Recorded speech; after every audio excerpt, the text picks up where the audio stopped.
Let's bring this meeting to order. Planning Board, February 9. Item 1, determine a quorum. We have 4 out of 6 here today, so we do have a quorum. Adjustments to the agenda. Any board members have any adjustments? Citizen comments. Are there any citizens here who are here to comment about something other than one of the projects being reviewed? If not, we'll just deal with those comments during the review period. Taking that as a no. All right, 370 Hendrickson Lane.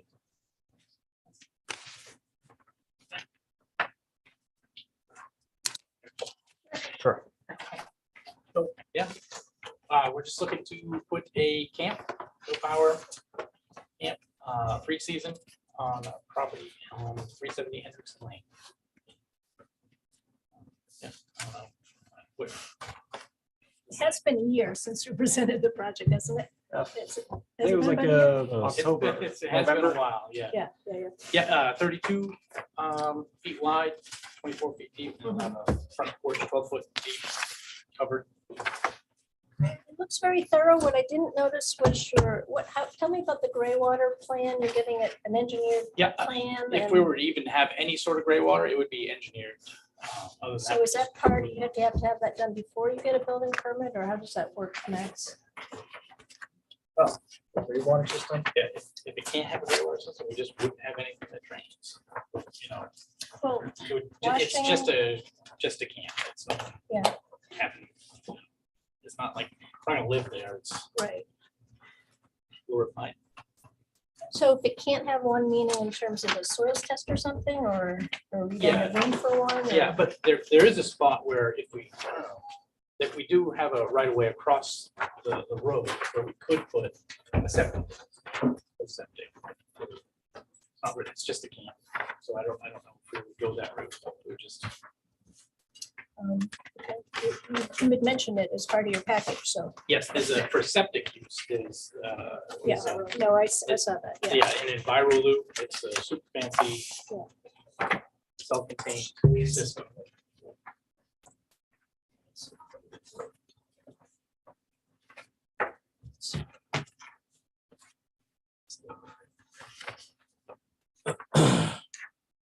Okay, so the package says we will build an engineered gray water disposal system designed by licensed engineers, soil scientists. So maybe they will, maybe they won't, maybe they need to, maybe they don't. What's the story? They would have to be approved by Stan if they're going to get a septic, because he's a licensed plumbing inspector.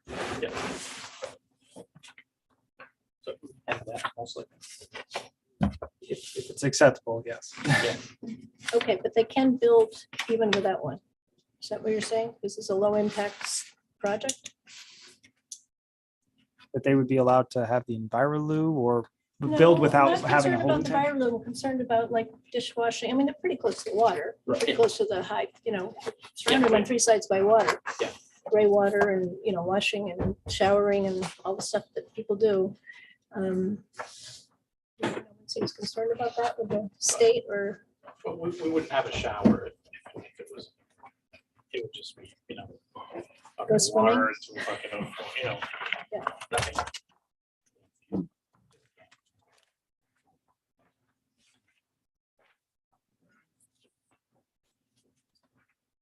and it's a 1-bedroom and then a sleeping loft. Is that Yep. what it is for as far as? Yeah, loft above the bedroom area. Uh-huh.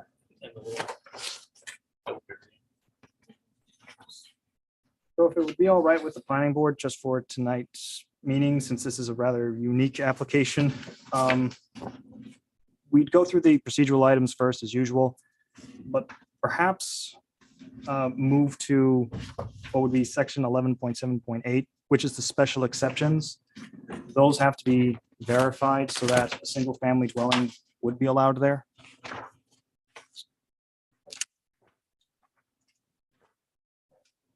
And once if the planning board finds it all satisfactory at that point, then we can go through the rest of the application. But if the board finds there's a problem during the special exceptions, then it might have to be something to table until it's addressed. Does that make sense?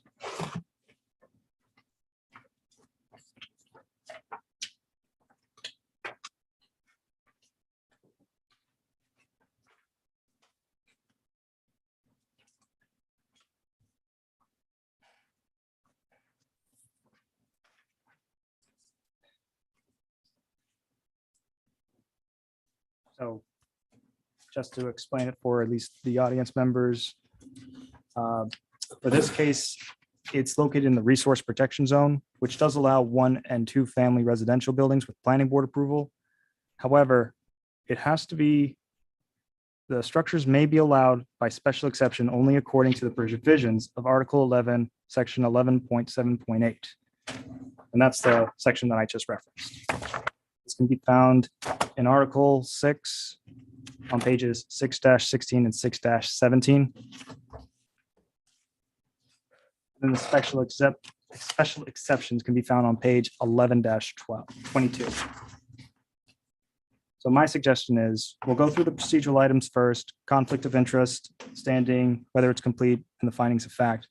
But then rather than going through Articles 3, 7, 8, and 9, we just skip to special exceptions first, because some of the comments that I have been getting from residents in that area question whether they do apply to the special exceptions. And so that's why I'm suggesting maybe addressing that first. Sure.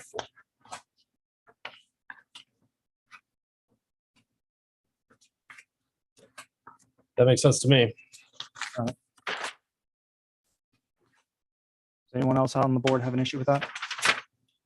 I mean, procedure of it? Yeah. Nope. So first, are there any conflicts of interest from members of the board? No. Please, more people keep showing up. Does the applicant have standing? I believe I've stated in the findings of facts that the applicant, at least to my knowledge, does have standing under section 6.7.5, the land uses in the shoreland zone, since it is a one-family residential proposal in the resource protection that requires planning board approval.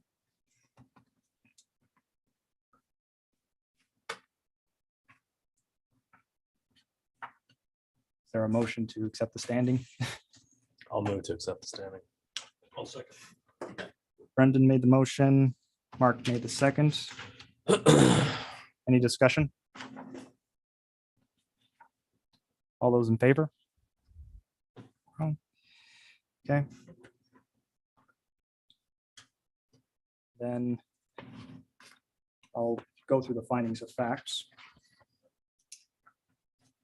Tonight, the planning board is considering the application for 370 Hendrickson Lane, R11 31-5. And these are the following findings of facts. The applicant has proposed to build a single-family dwelling as defined in the Waldeboro Land Use Ordinance on page 15-9.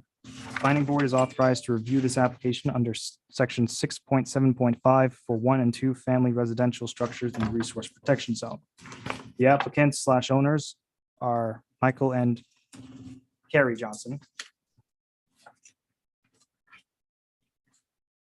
The property under consideration is 370 Hendrickson Lane. The lot has a total acreage of 2.7 acres according to the Waldeboro tax assessor's agent. The lot is in the rural district and resource protection shoreland overlay district. The existing use is an individual private campsite. The proposed land use is to build a cabin for non-winter personal use. For previous permits in the past 5 years, the applicants received permits for tent platforms and sheds by the code enforcement officer in 2022. Besides these items, the site had requests for subsurface systems and previous failed attempts for variant requests. The town planner deemed the application ready for planning board review with the applicant submitting the following: site plan review cover sheet, copy of the deed of the property, a copy of the right-of-way, and a septic easement, a 12-page summary of standards in Articles 3, 7, 8, 9, and 11, statement from the code enforcement officer regarding the placement of the cabin, site map made by the applicant, 3 national stormwater calculator reports to analyze 2, 10, and 25-year scenarios, stream strats reports on the flow of the streams, a 3-page erosion and sedimentation control plan, designs of the cabin, a copy of the subdivision approval from 1973, a FEMA flood map, and Waldeboro tax maps, a soil survey breakdown of the site, beginning with habitat map of Haven Pond, low impact development best practices for single-family projects near the water, and 2 packets about Envirolu as an alternative septic system. The Lincoln County News ran an article or an ad in their February 2nd edition of the newspaper.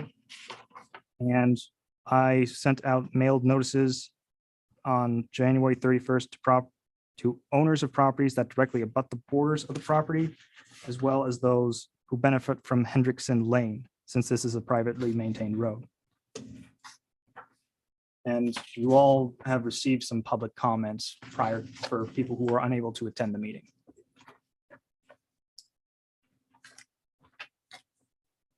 Those are the findings of facts.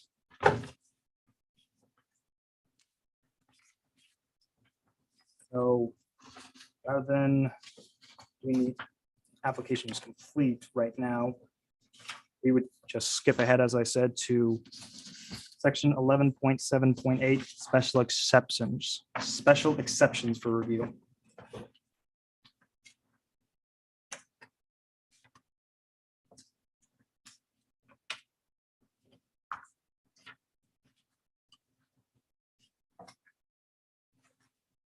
Well, let's just go down through them. 11.7.8.1, no other location.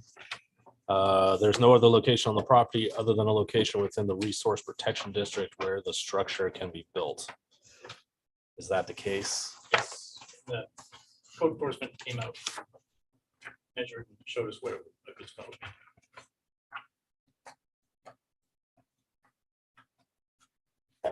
So you can't move farther away from the lake. I'm looking at this site plan here.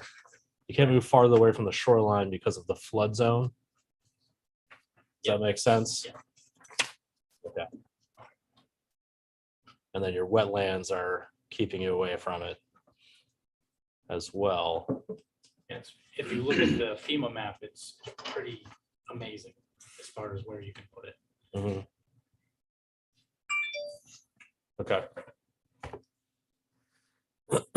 11.7.8.2 undeveloped lot. The lot on which the structure is proposed is undeveloped and was established and recorded in the Registry of Deeds before the adoption of the Resource Protection District.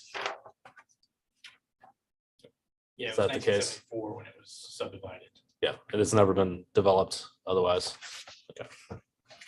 And platforms. Well, and that's why I was about to actually get to that. There were some comments that were submitted prior to the meeting where some neighbors argued that because it has been used for renting out to some people, that those neighbors would argue that it has been developed at this point.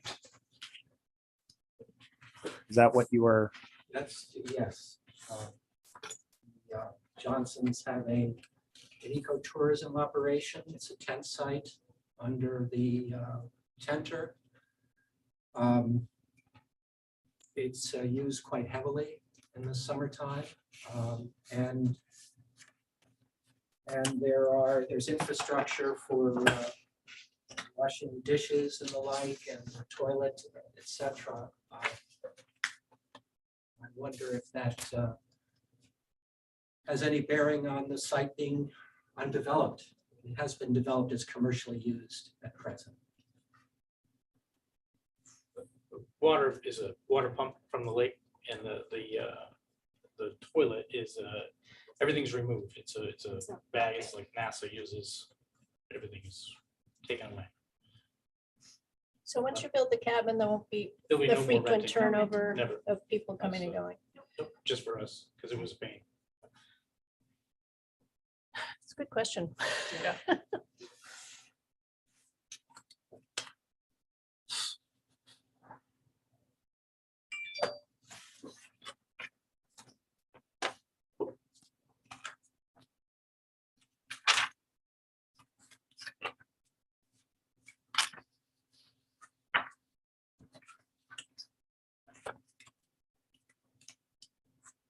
there are a bunch of requests asking us to give people time to review. There's a pretty hefty document that was sent out from neighbors. I don't know, was everybody here that asked for that?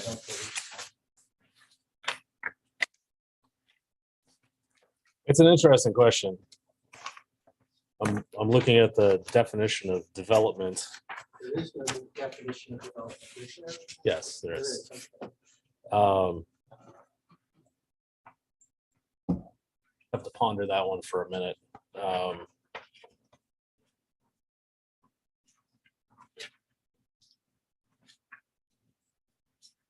language seems to circle around constructing buildings or other structures.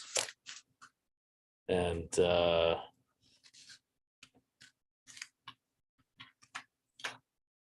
not exactly sure what's there now. There's 2 tent platforms. The tent goes, they're just on, the ground. just set on the ground. There's no. We have like a outdoor kitchen thing, set on the ground with the water pump. With we have a gas refrigerator out there. It's amazing. Attached to that. And picnic table. 2 picnic tables.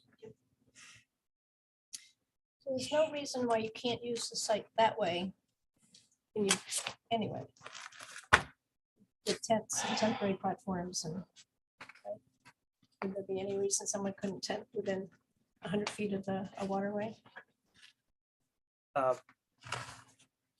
Individual private campsites, separate thing, and those would be allowed as well. And that would have required the code enforcement officer approval for an individual private campsite.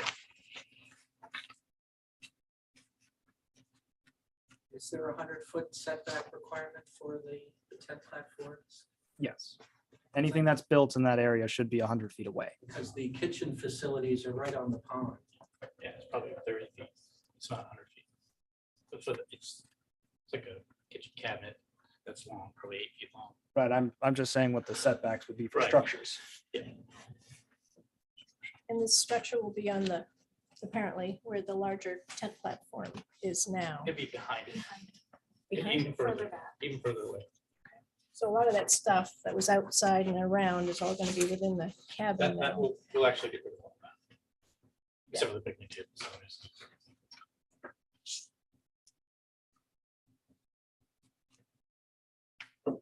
Just have a question. Is there some ambiguity about what is developed and what isn't by the town?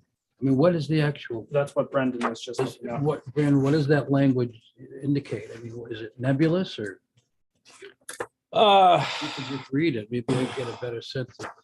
It's certainly open to interpretation. The language says any change caused by individuals or entities to improved or unimproved real estate, including but not limited to the construction of buildings or other structures, the construction of additions or substantial improvements to buildings or other structures, mining, dredging, filling, grading, paving, excavation, drilling operations, or storage of equipment or materials, and the storage, deposition, or extraction of materials, public or private sewage disposal systems or water supply facilities, a change in land use involving alteration of the land, water, or vegetation, or the addition or alteration of structures or other construction not naturally occurring.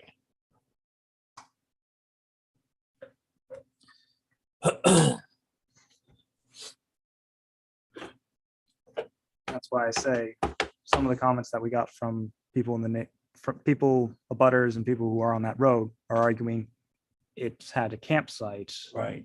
so it's been used and it's developed in their Well, interpretation. to me, a reasonable person can disagree, a rational person can disagree with what's reasonable, but that's open to too much. It's open to too much interpretation. I think, isn't it? I mean, am I reading this wrong? But also, It could support either way you wanted to look at it. but also it's a non-conforming structure. Those tent places are non-conforming structures. They do not conform to the setbacks and standards. I don't believe that was actually brought before Right. code enforcement or the planning board for approval. So therefore, it's non,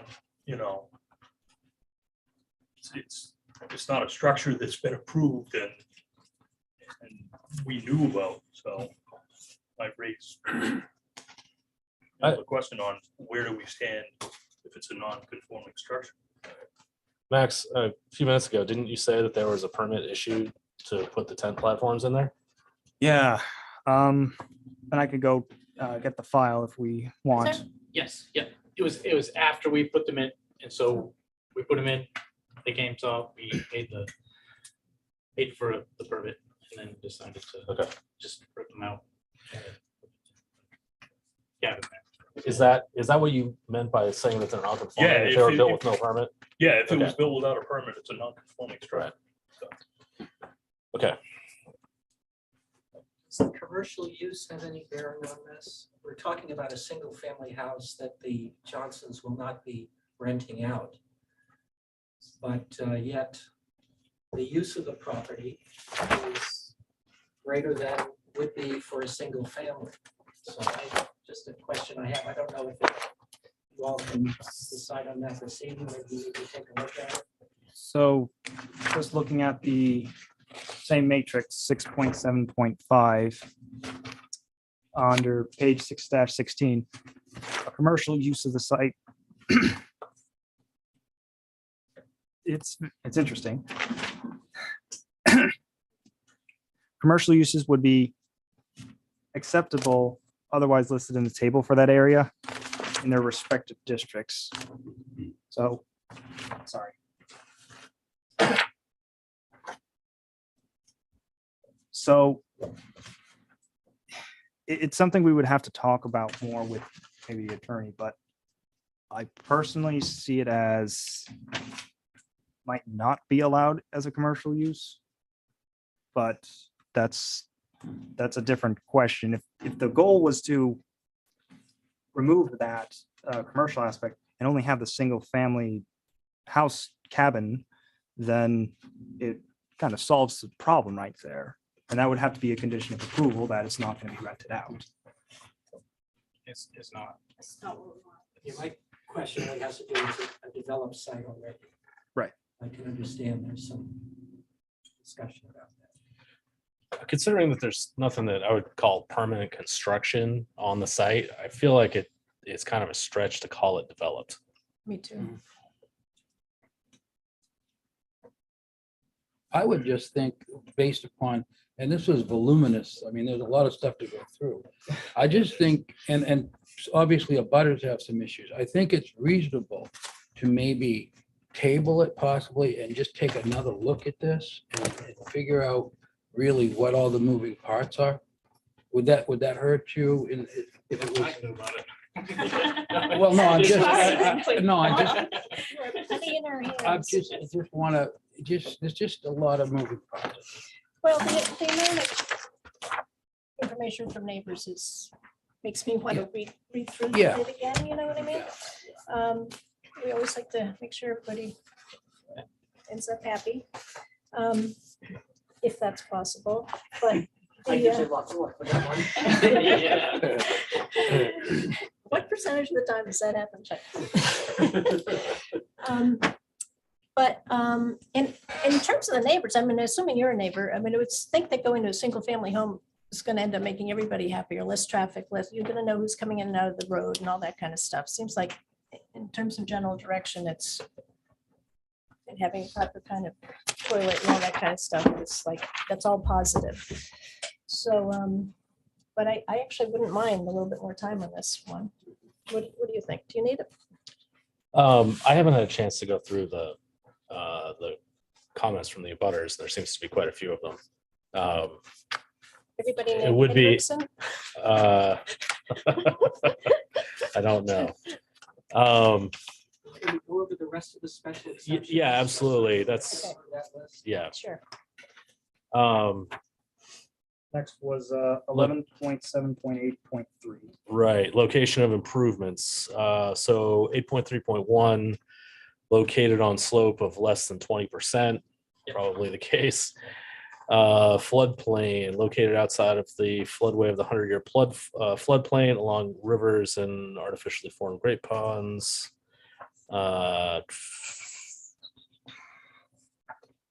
All buildings, including basements, are elevated at least 2 feet above the 100-year floodplain elevation. If I remember from your previous previous visit, you said that you were using screw piles and you were gonna put the building 2 feet above the ground anyway. At least 2 feet. Right.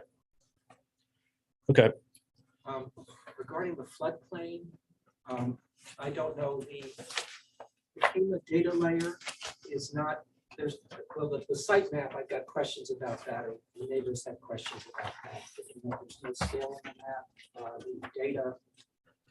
The data layers are not referenced. I don't know if FEMA maps are updated on a regular basis. I did notice that the stormwater, I have a question about taking into account climate change with this parcel. I've lived on Havener Pond now for 25 years. The water level goes up and down, but it seems to be trending upward.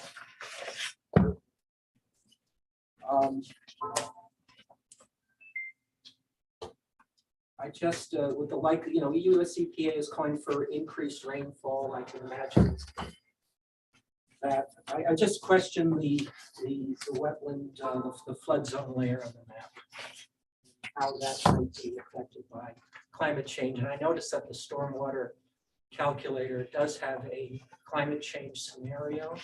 It was not used in coming up with the likelihood of flooding. So I think that's something to take a look at, because that's the reality of life now. I understand the reality of life, but unfortunately, we have to go by, what FEMA says today, not what FEMA says is going to be 25 years from now. So we would have to go by whatever documents are supplied. And the map in question says that the floodplain was effective July 16th of 2015. And that's FEMA usually from their website always has the most up-to-date maps. 2015, did you say? Yep.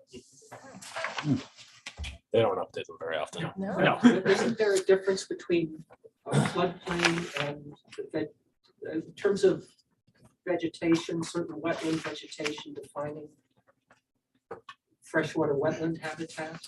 Would the floodplain likely define that as well, or is there a difference? Could there be a difference? There would be in the two. If I can answer that one, there is a difference between the two, and I believe there's a beginning with habitat map that should address that concern that you have. So I think the habitat map is such large, I mean, it's kind of, Yeah, it's not particular to, it doesn't submit. I've got questions about the data that needs to look at all that.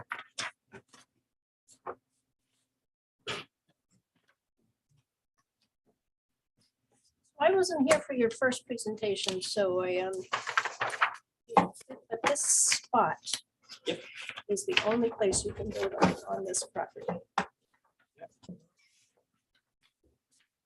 Not back here. Okay. Just want to clarify that.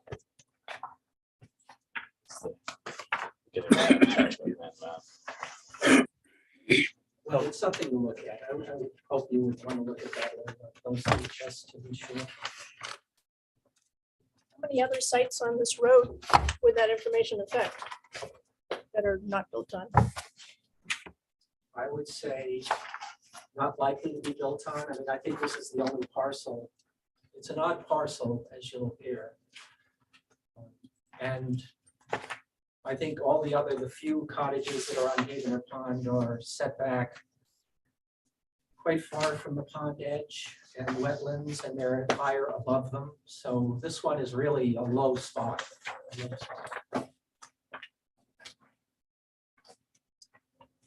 you say, boss?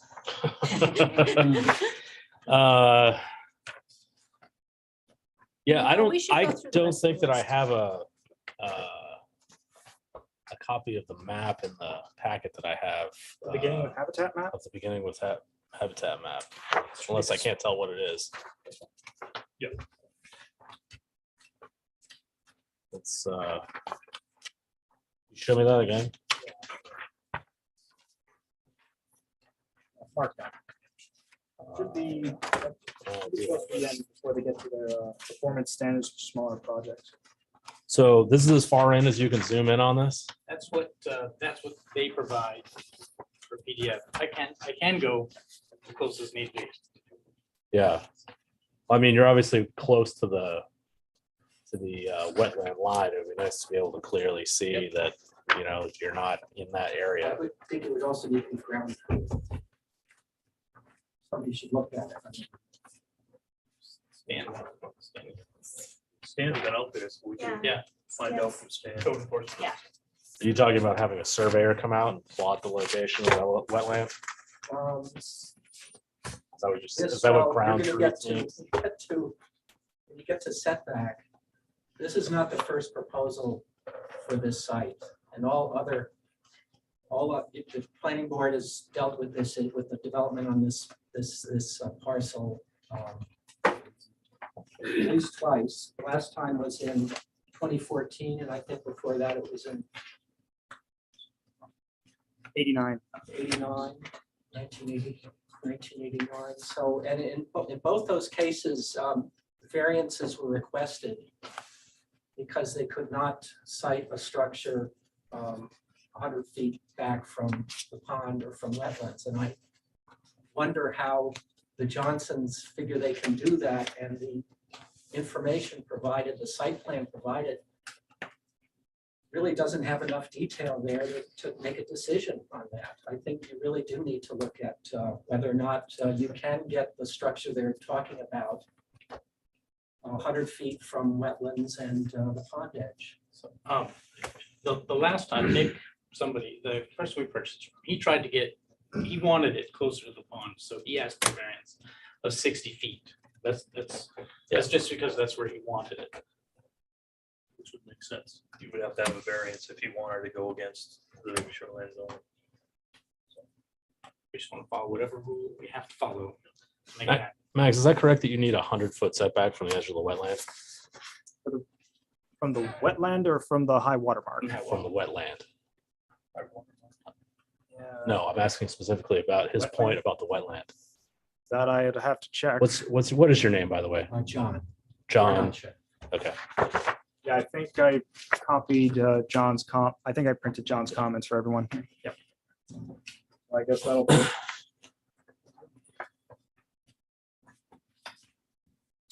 That would probably be a state question I'd have to ask.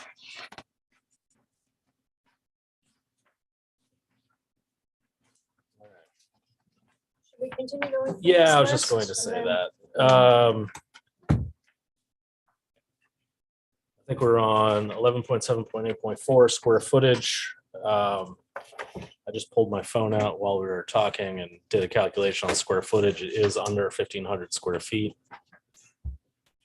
Got that. But it does state in 11.6.2.1 setbacks, it does talk about the high water line. Great pond, rivers, hills. Yeah, that's called out on his site plan. He's got the 100 feet shown, but there is no setback shown against the wetland area. I just want to make sure we're all talking about that other the line, I actual think, is- rules and not, confusing. The other one with line is the 100-year FEMA flood zone. But this line right here is wetlands. Right. He's Oh, okay. I see. maybe 80 feet away from it, something like that. I don't know what the actual setback requirement is, if anything. Okay, 11.7.8.5 setbacks.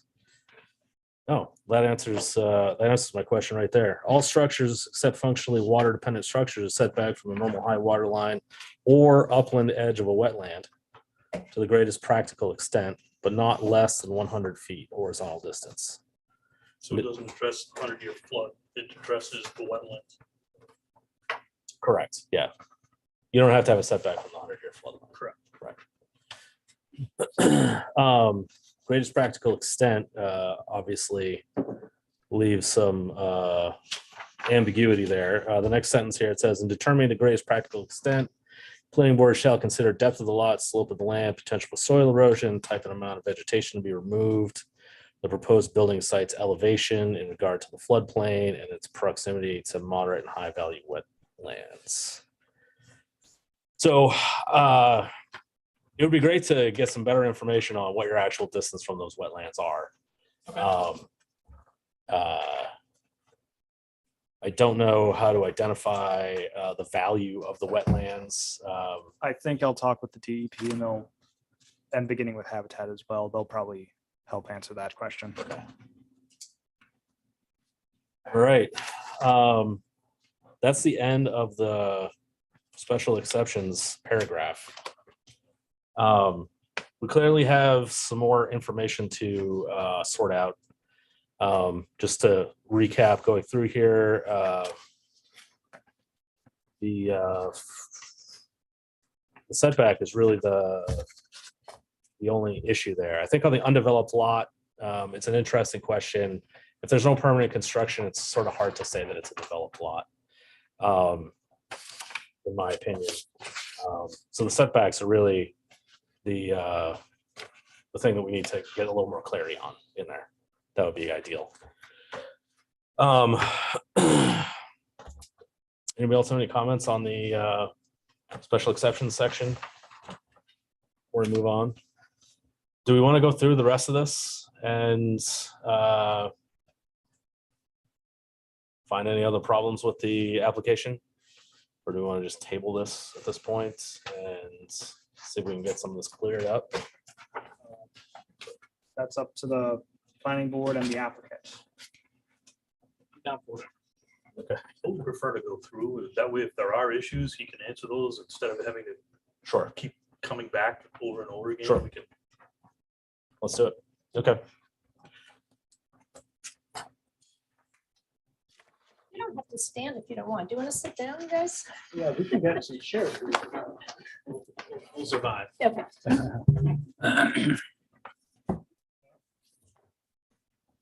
Case. We'll take it back to Article 3. First is section 3.5.1. Want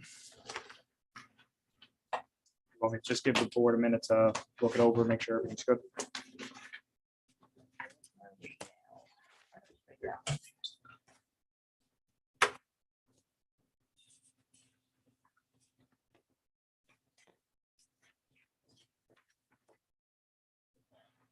Put this together next. Is it you? I did. You guys did?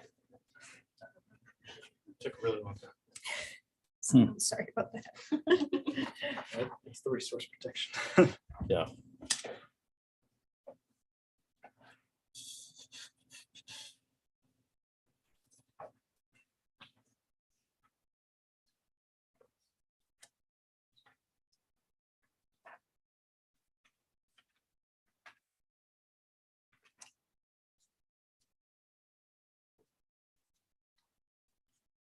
All right.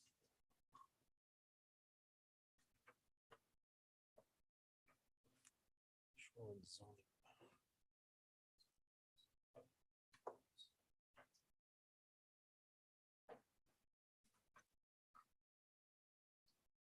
I think everything's been provided in 3.5.1.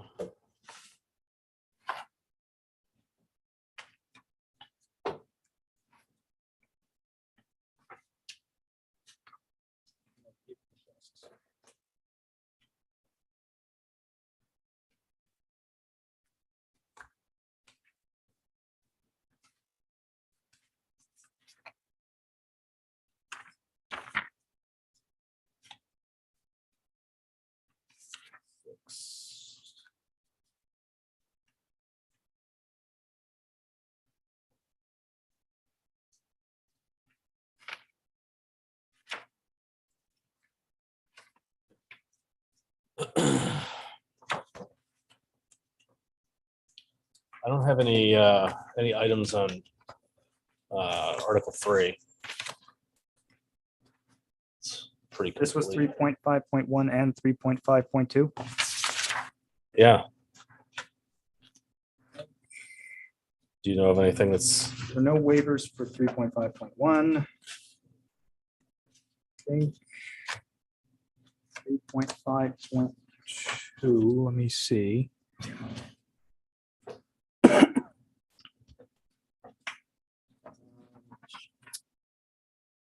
3.5.2.8 has a waiver request.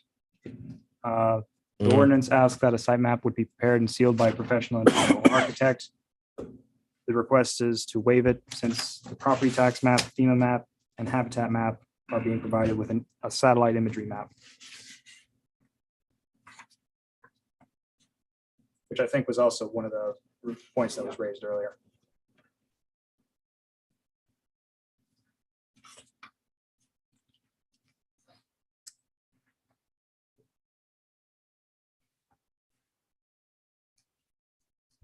I just have one question. 3.5.1.12, estimated demand for potable water and sewage disposal. So it says the camp will draw water from the pond by hand, and we will use gravity to feed shower and sinks, and we will use the Enviroloo for sewer. Yeah. Did we talk about that before, this Enviroloo thing? Yes. I'm just not sure. There's how- actually a pamphlet in there. It's Okay. It's a self-contained, super fancy. Nothing goes, Nothing goes out.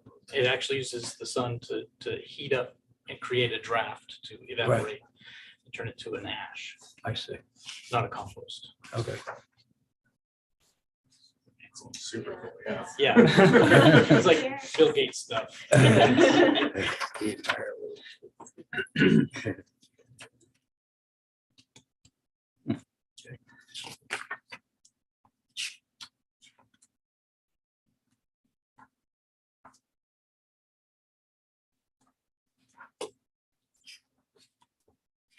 I guess for Article 3 would just be whether you want to consider the waiver for 3.5.2.8, have a professional do it, or leave it until the next meeting in case the maps can be updated. I would hope you could survey this property just to make sure that the setback requirement can be met. It's a subdivision, it should have been surveyed, but am I wrong on that, or I don't know. Yeah. I'll check. Yeah. I can check the fact. But where the wetland overlay happens on that survey. At the scale it's been presented here, it's hard to see what's going on.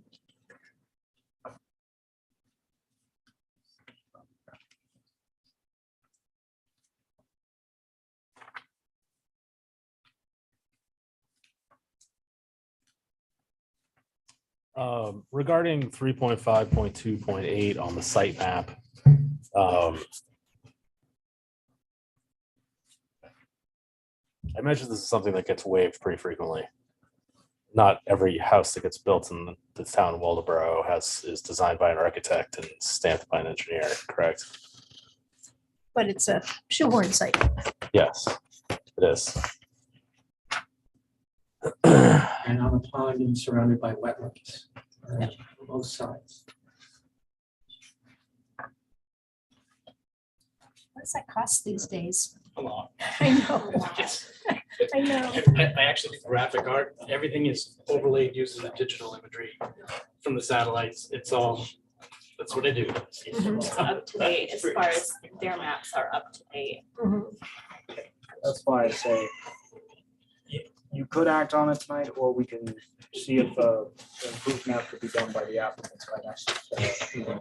Yeah, I don't care if it's a stamp, I mean, it's a proof, an engineered plan or whatever, but it's just, this is too far away. The scales, you can't see what's going on here. Habitat for Humanity.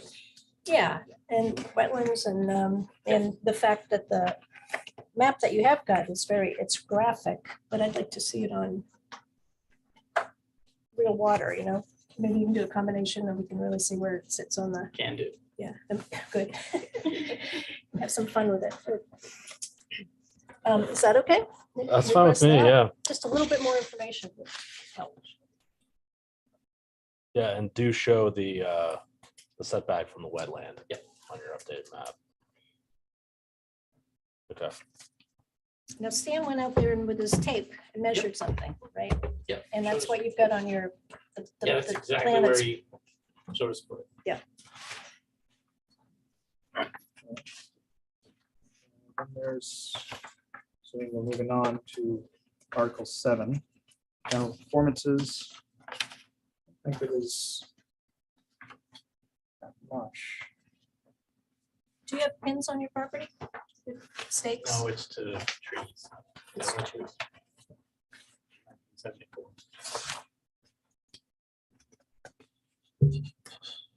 Okay, where were we? Article 7. Article 7.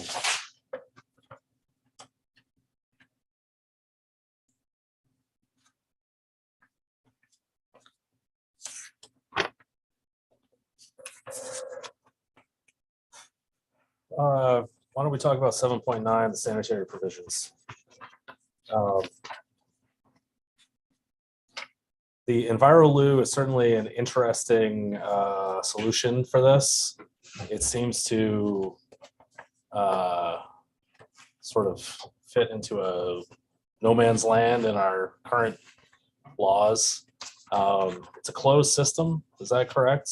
The liquids evaporate and the solid just turns to ash there. I don't really have an issue with it. It's just sort of strange. Anybody else on the board have any opinions about this? I think it's great, honestly. It's what they use in the third world countries. It's, if you do any research on it, it's really, What's the capacity of it? What do they say? for- that is a huge capacity. That's for like, that unit would be Are you talking about like a school. 6 you or know, 8 Yeah, member family kind of thing? bigger. It's nice because that's the only one I can get. Yep. So that's why. And you said it's run bigger by, than we need. That's by nice. solar? Yeah, What Yeah. happens if it's cloudy for a week? I mean, is it, it would just catch up, the capacity is so, we have 5 kids, it's- Right. we're not gonna be there. We're not gonna live there. So it's 5 kids on the weekend. It's gonna- okay. But your sink water doesn't use it in any way. No, no, we would need, Get a gray one. we would need a gray water system. I just talked to a designer yesterday, I was gonna have him come tomorrow, depending on, or call him again tomorrow, so he has somebody ready. Mhm. But I don't wanna pay somebody $300-400 if we don't need to. Yeah, can't even build a can. So you're considering it, but not. Just for the gray water, Yeah. Gray one. yeah. So when you come back with your better map, you could bring some information about the gray water. Maybe? Yeah, I get, he would have to do a soil survey, a site survey, Mm. so. I thought it might Just be trying to some new thing, No, some new invention. Okay. nope, nothing new.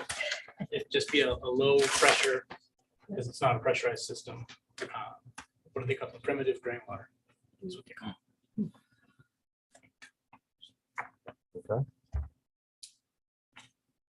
Any other comments on Article 7? All right, Article 8, environmental standards. 8.1 stormwater management and 8.2 erosion control. You have a lot of information in here. All boils down to, from what the research is just to have a berm around it of an erosion control mix, which has just chipped material. To catch the rapid water coming off the roof. Nope, slowing it no, down. that's the erosion control is during construction. Oh. It's for, if something was to be spilled, it would get past the barrier of erosion control. It's a product you can buy.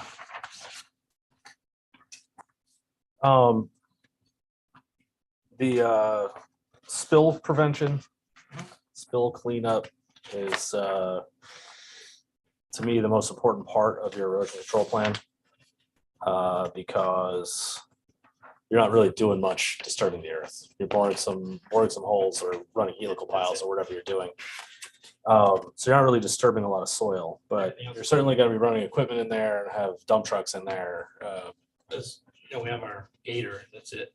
I thought you had a road that was going in here. Nope, we're not putting a road in. It's just our regular, whatever the path is right now.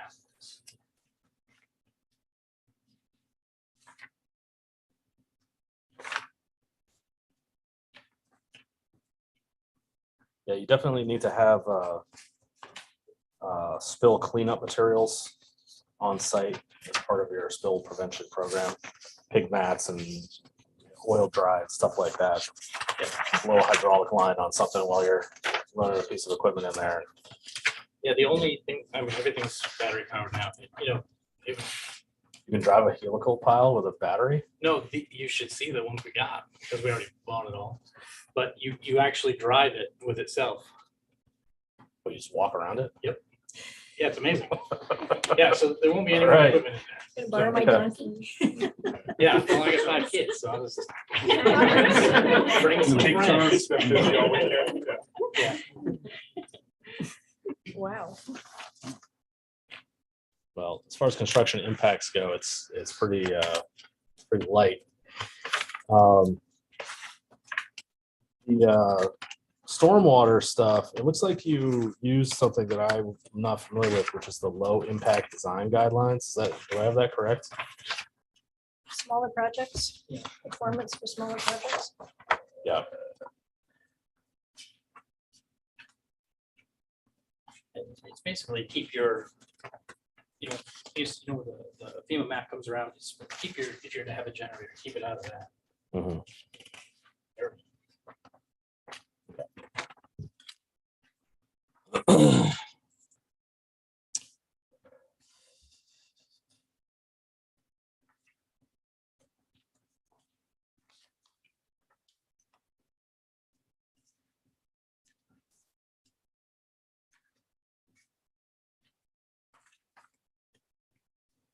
I don't have any other items on Article 8. Anybody else? Nope. All right. Article 9, looks like there's really nothing changing there because the road access already exists. Yeah, I remember during the pre-application, there was a question about emergency services accessing it and everything. Oh, I talked with Maine Municipal Association about that. The road was considered complete when it was done back in the 70s or 80s, so can't really come back to request any updates to it. And I talked with the emergency services, what to do about that. They would usually have someone sign a document understanding, you know, the ambulance or the fire truck isn't going to get there as fast as they would like it to because of the condition of the road. So we would have, I'd get that by the application. Yeah, the notes on that.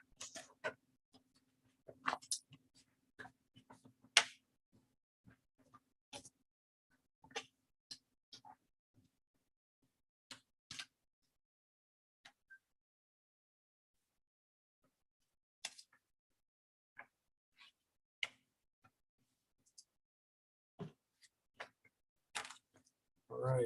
Article 11. We've already talked about some of this.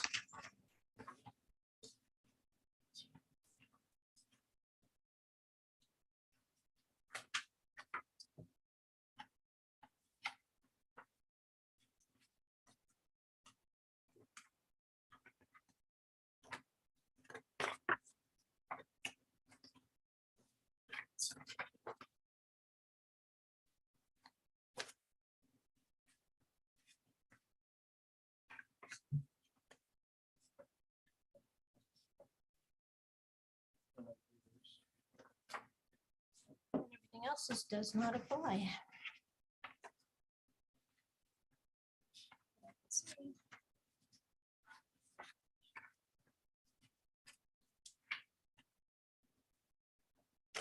All right.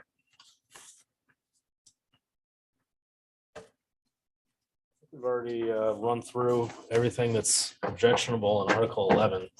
Are there any other, like I mentioned earlier, I haven't read through everybody's comments. Is there anything in here that we haven't discussed that people are seeing as a potential issue with this? Okay.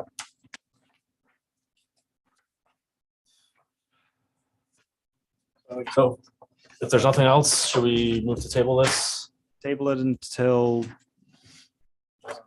March. what that weird? Sounds great. Can you start putting those screws in when the ground's frozen? You have to wait. Planning board wants to set for table. I'll move to table the review on this. I second it. So Brendan made the motion, Barbara seconded. Any further discussion? Hearing none, all those in favor?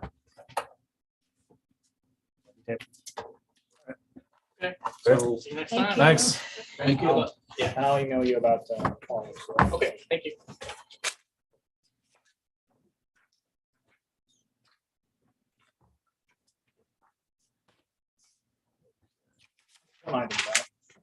Yes, we have a long list to do. Holy smokes. All right, 926 School Street. I think it's everybody else in the room.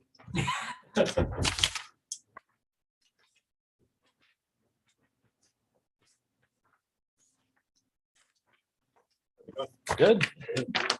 So why don't you introduce us to your projects? So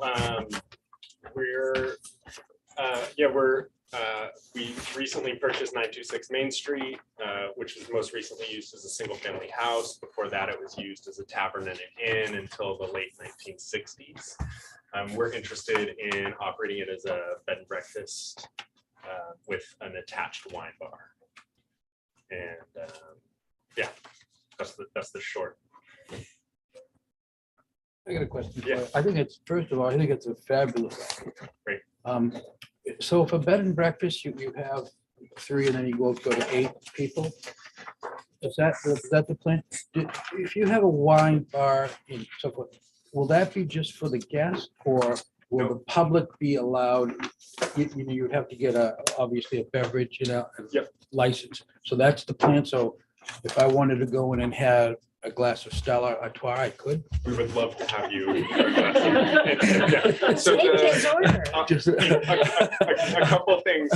One is, yes, our want ultimately is to transition from, our goal is to open a 3-room B&B this summer, Right. which would occupy the original home. The addition that was put on in the 1930s Right. to make it a Sure. tavern and an inn is in significant disrepair. My understanding of the town ordinance is that in the historic district where we are, B&B can only be up to 5 rooms. Right. So our want right now is to ask permission to operate it as a 5-room B&B, Right. which will take us some time to get to. I see. But ultimately, we are going to ask the board to review that and hopefully expand so that we could I see. operate as an 8-room B&B. Right. And then, yes, the wine bar will be open to the public. Right. Joanna is working with us on that and submitting for the liquor license. Sweet. Yeah, And all the construction that you do, because it's a historic building, there's certain parameters that you must follow very closely. it's not on the historic registry, the building, it's just in the historic district It of is, the so it's- town. okay, Yeah, it's so I not- think regular building code applies. And the little bit of work that we have done so far, we've submitted for permits. I see. Permits. Okay, great. So what happens first, the rooms or the wine bar, or does it happen all simultaneously? Three, Yeah. 3 rooms and the wine bar to start. Yeah. So that would be, And do you have a sense of how many people you can occupy the wine bar space? It's I mean, it's how big a, 600 square. it's closer to 700 square feet. I don't know what the rules are on the occupancy for that. Is that in the ordinance or is that something that would that's come a, from the that's state? a code thing. Yeah, Yeah. yeah, okay. So your limiting factors in this project, which I think is great, by the way, is going to be parking. Yep. Mhm. And we need to see a really detailed parking plan that is sure that it works. Yep. You know, getting people in and out and not causing it, because especially because you're at the corner. Yeah. You may have to do it one way in, one way out or something, but Yep. I think you're gonna have to do, it has to be looked at really carefully. I don't know if you're gonna get to, I don't know, what the 8 rooms and staff, I mean, how many parking spots realistically? I mean, assuming the- wine bars can be street parking, because there's no really rules about that, right? People coming On-street to a parking? restaurant and a bar, they can street, In the park, right? Can I, is it okay if I speak Yeah, to that go for a ahead. second here? Because we've just been poring over this to try to figure it out. So the requirements for the B and B is one car per room. Yep. So that would be 8 if we were operating as 8, Mhm. 5 if we were operating as 5, et cetera, et cetera. Yep. And then in reading and parking, I don't see anything that's like a bar. So we looked at restaurant, which we're not going to be providing food in that way, but that's the closest thing that I saw on the list of parking requirements. Mhm. And that lists, I think it's 9. 9 spots per 1,000 square feet. And we're at 700 square feet, so we're, I don't know, 6 or 7 spots. Yeah, so what I'm saying is I don't know if you have to provide on-site parking for. Okay. That'd be great if we didn't. for Yeah. us. You Yeah. probably have to be, really think about your hours. And Yep. you're open because you have neighbors. Yep. And how, where the doors are, they're open to the neighborhood and Yep. how the traffic, even people walking up to your place. I mean, these are all things that are gonna come up. Yep. You wanna basically keep your neighbors happy. Yeah, as far as parking, I did notice 9.2.5.2 basically talks about having a corner lot on 2 roads. Whatever is the least, traffic impinging road, that's where the parking needs to come from. Mhm. And I am concerned about the drawing indicating that you're multiple parking spots coming in. So Yeah, people would be backing out. That can't happen. Yeah, I think what we've learned since we submitted that is that plan's not gonna work, and we're gonna have to go back to the drawing board and come up with a more comprehensive plan. Yeah, just, so if you could come in off from Shady Lane in that way, I think it would lessen the. Yeah, And the instead other of thing School that, Street. just so you know, when we were talking about the development of 80 Gray, that was a major concern with the neighborhood is, 1, traffic flow, and 2, parking, Yeah. people parking on the side of the road. Right. It's already a narrow street. Yeah. They're quite concerned. The other thing I didn't have a chance to look up, but is the historic district buffers to parking spaces, because it's gonna kind of look like a parking lot. I know, it's really unfortunate, and there's like some old fruit trees there I and know, my gardens, and pear trees. I there. know. Yeah, it's a bummer to turn that whole yard into a parking lot. Yeah, and Yeah. not only that, but snow removal, where does it get piled up? Do you have room, where you can put that? And then headlights, you get neighbors across the street, people leaving the wine Yeah. bar at 9 o'clock at night, and so you have a fence, or, all that stuff, basically it's screening and buffering, because you're in a residential area. What does Yeah. it look like to your neighbors? And, Yeah. do they Yeah. want to necessarily look at 8 cars parked there? I'm all sure the they time? want to, yeah. So those are all things that you need to figure Yeah. out. Not gonna do the pear tree. What? The pear tree stays. Oh, good. Yeah. I'm tying myself attitude. to the pear tree. Any concern I see you're right next to the theater? What happens if they have like a big event?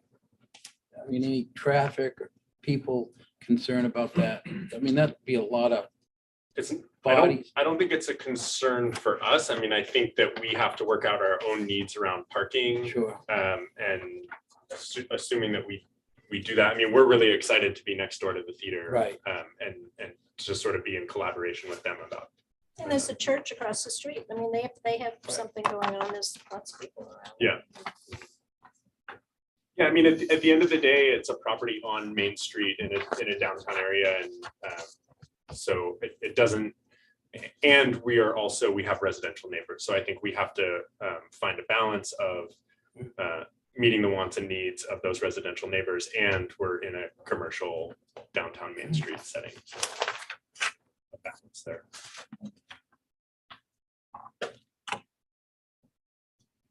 So you're looking, when you come the next time, you're looking for, is it 3-room or 5-room you're looking for? I think that what we'll do is ask for 5 rooms, because You're gonna go that's- for it.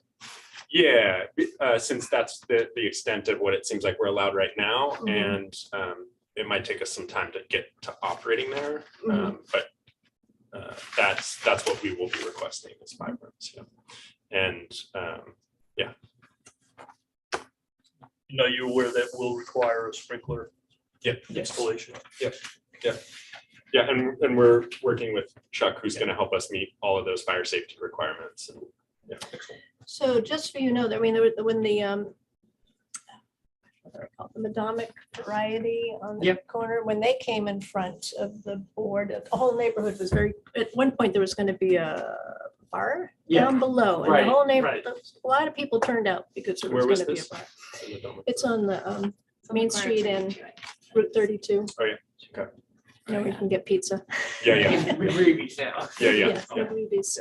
So, I mean, it's an issue, so people associate it with, you know, it's noisy when people leave and Yeah. for the night and that kind of stuff, so. Yeah. Do you have any suggestions for how we might meet that concern? Obviously, I think we set a closing time of 9 p.m. so we're not going late. Is there anything I else think that? that kind of thing will really help. Yeah, Yeah. and I don't know what else we could do besides build like a giant concrete wall around the Well, property. you're gonna have outdoor seating there too, or? We would like to have some seating in the garden. Yeah, If If we have enough space in our. yeah, if we have any yard left. That was the vision. Might be a parking lot now.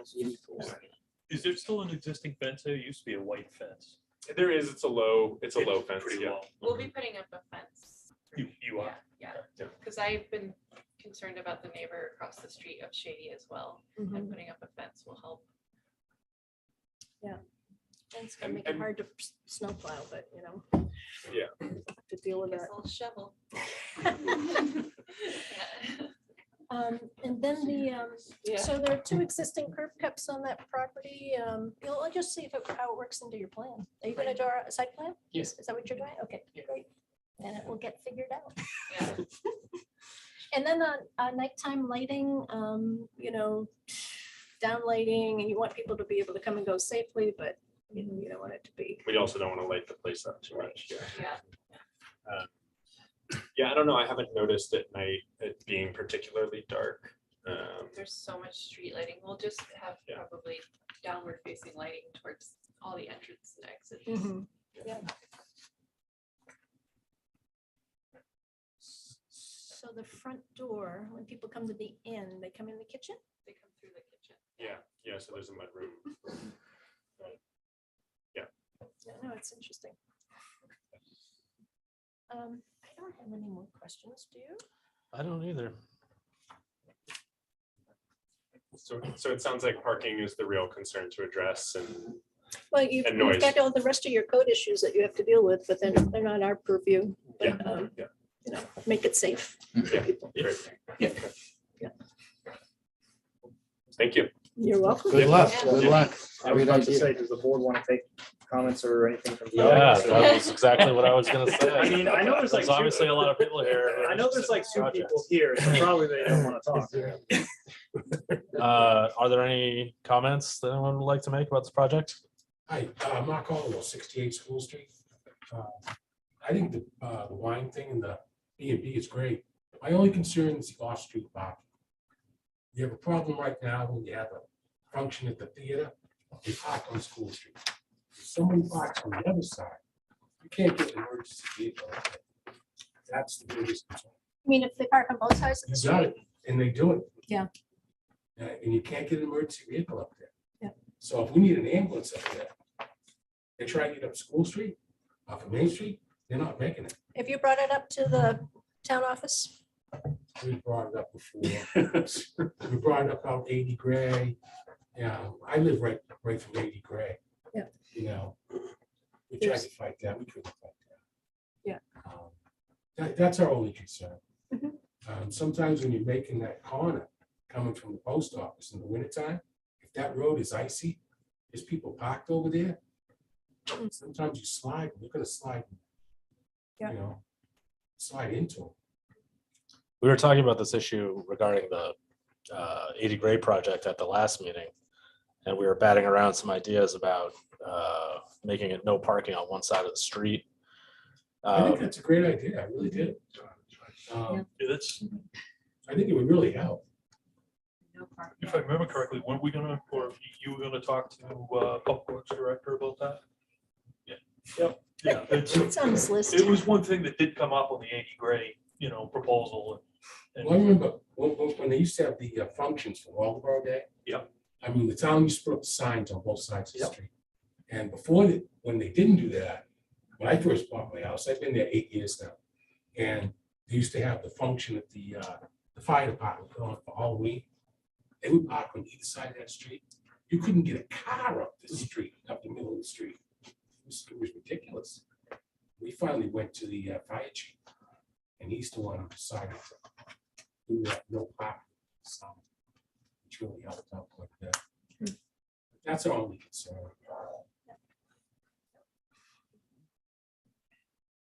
Anybody else?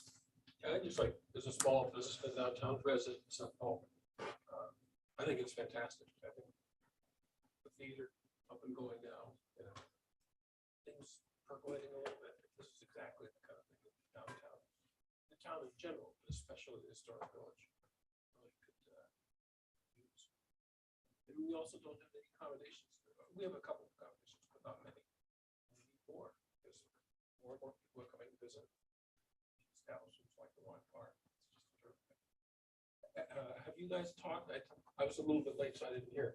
Have you discussed the possibility of spillover parking or something like that, anything like that with the theater who doesn't do overnight stuff? And what the board might think about that, utilizing some of that parking, perhaps after 9 o'clock. It's certainly, you've got neighbors, a lot of long driveways nearby too. You might want Yeah. to make up some sort of arrangement with them for We- off streets, thinking about winter time. Yeah, particularly. we've had some preliminary conversations with neighbors that there's maybe some openness. It seems like a tricky thing to navigate with the theater, because if we have guests who are staying for 2 or 3 days and maybe their stay overlaps with an event at the theater, now the theater is down, and I know the theaters And then it doesn't always have snows. adequate parking as Yeah. well. Yeah, and then it snows. So I don't know that the theater is the right solution, but we are exploring that as Yeah, maybe offsite parking at a different location where we provide like a loading zone. And then people can park somewhere else and walk back to the. Following up on that just for a second, there's a very underutilized lot right behind my property, my commercial property. It's called the Coon Lot. It's very, very underutilized and it allows overnight parking as well. So perhaps a shuttle arrangement. It's perfectly legitimate for anybody to park there. Yeah. Even during the snow. So it's very flexible. Okay, great. Would that suffice for the board to have offsite public parking somewhere else and a If you- loading If zone you on come site? up with an arrangement, we'll certainly look at it. Yeah. But you need to get it signed, like, it's a contract. It's a Yeah. business contract. Yeah. So. Okay. Yeah. And it would be only while, your operation is, that we have time period and all this stuff. It's gonna be illegal, Yeah. not a handshake Yeah. kind of thing. We can't just say so-and-so told us it's okay. As much as we like you. Anyone else? Hear the same thing that you just said. Yeah, very excited. Yeah, I agree. Lifelong Waldeboro resident, and it is really exciting to see things happening in this town, and it finally feels like there's some momentum, and I think this is gonna be part of that. Also exciting, I mean, once people are there, they're gonna be walking to some of the businesses, so we have more business and businesses downtown without people driving to the business.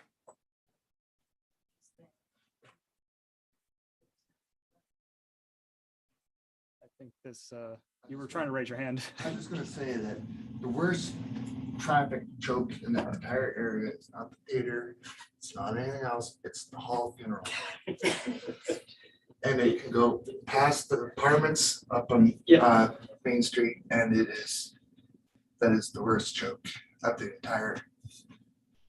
Stalls Tavern 926 is pretty minimal, the choke scale. Yeah. 5 bedrooms, you got 5 people It's, staying there. it's nothing compared to what Hall Funeral Home create for parking Point. traffic.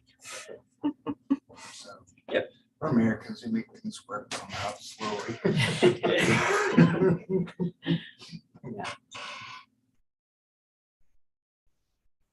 Anyone I'd else? also like to offer my support. I own a Perch Cafe and bakery kind of newly established downtown, and I think that there'll be a lot of great reciprocity between our two businesses with them having overnight guests and us having coffee and things like that. addition to the town for me and for all the other businesses that exist in this area. Cheese makers, the farms, and, we'll just benefit from people being able to have a place to stay and.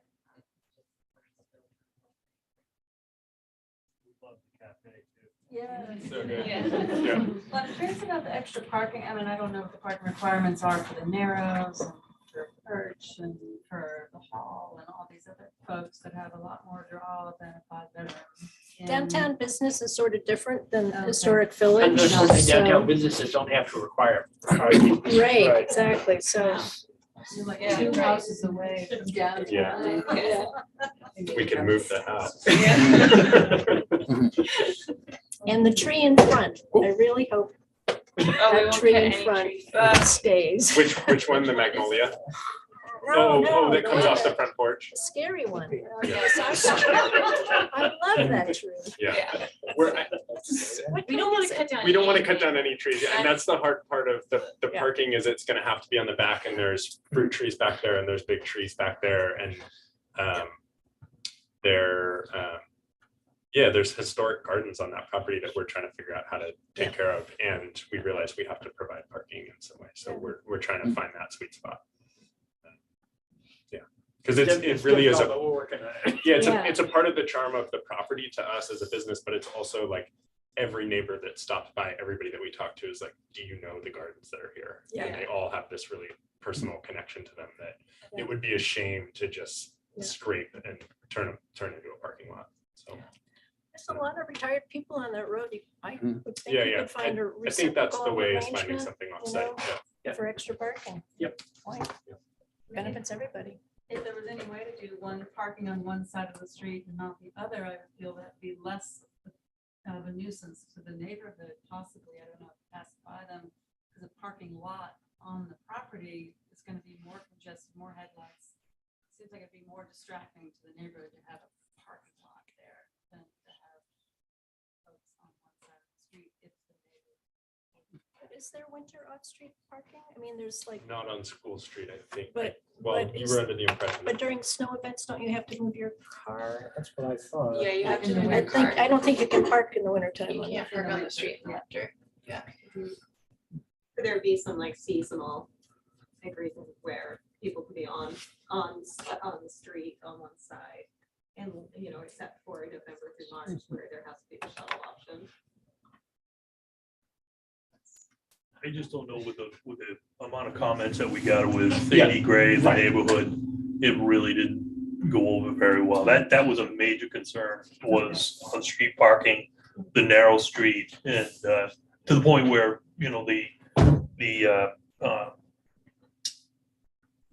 the issue really needs to go to the town and the selectmen, and they need to take a look and see what is it, if anything, they can do. I mean, there's been other things that they've been throwing around. Do we go back to a one-way street? I heard at one point it was a one-way loop.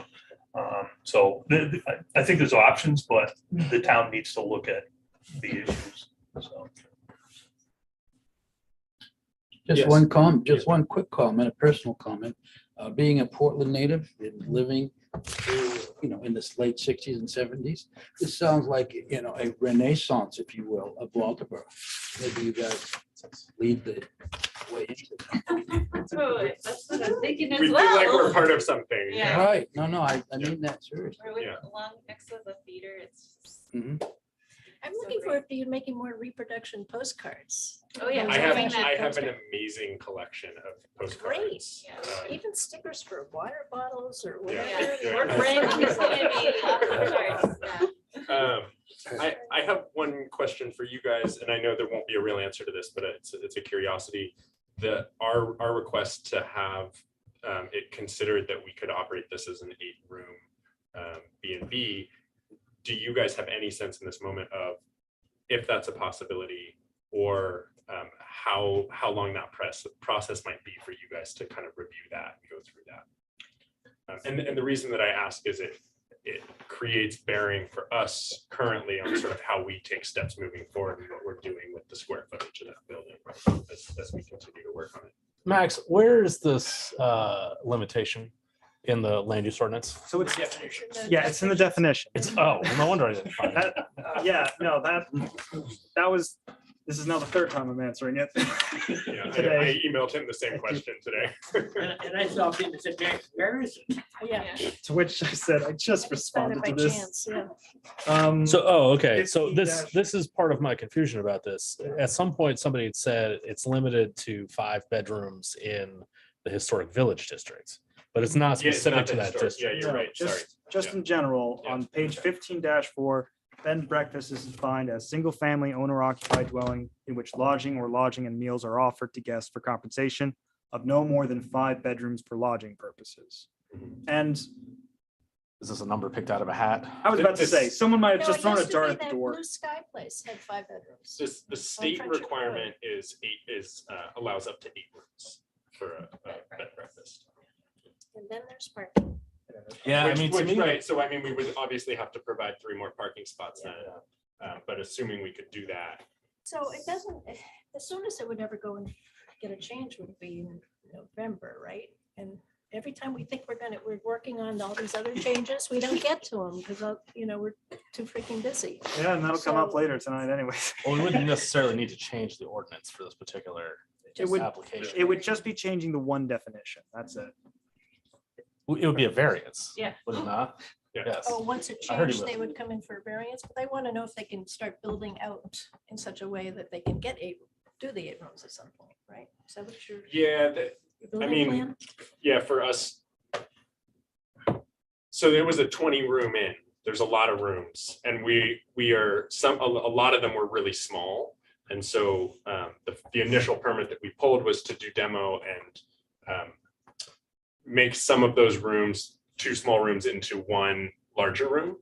And bathrooms. And bathrooms as well, because they were all, they just had sinks in them and then there was common bathrooms. So there'll be a couple rooms like that, but we're creating more bathroom space and larger rooms as opposed to smaller rooms. So we've gone from what was once 20 rooms down to 8 rooms, and we want to keep doing construction and keep moving forward, but we're just sort of throwing money at a maybe if all that we really have permission to do is operate 5 rooms. And we understand you guys have a process that you have to go through, but I'm just asking that question as a general curiosity, because there's a big chunk of square footage that we kind of just need to leave put until we know what we can do with it. And if we can't put rooms there, then we've got to figure out what we are doing with it instead. What do you think, Max? I mean, we are amending the ordinance now, and if we can fit it onto we'll talk about when we get to the ordinance amendments, but if there's no objection to just changing the number from 5 to 8, I don't think there's going to be that much discussion for it. And then we would have it on the June warrant. And B&Bs can go in every district except, can they go in every district? Every time I close the book, we need me to find something. Bed and breakfast. Your Everything dang except make for matrix, industrial. Max. Feel like they're going into industrial. Yeah, that sounds about right.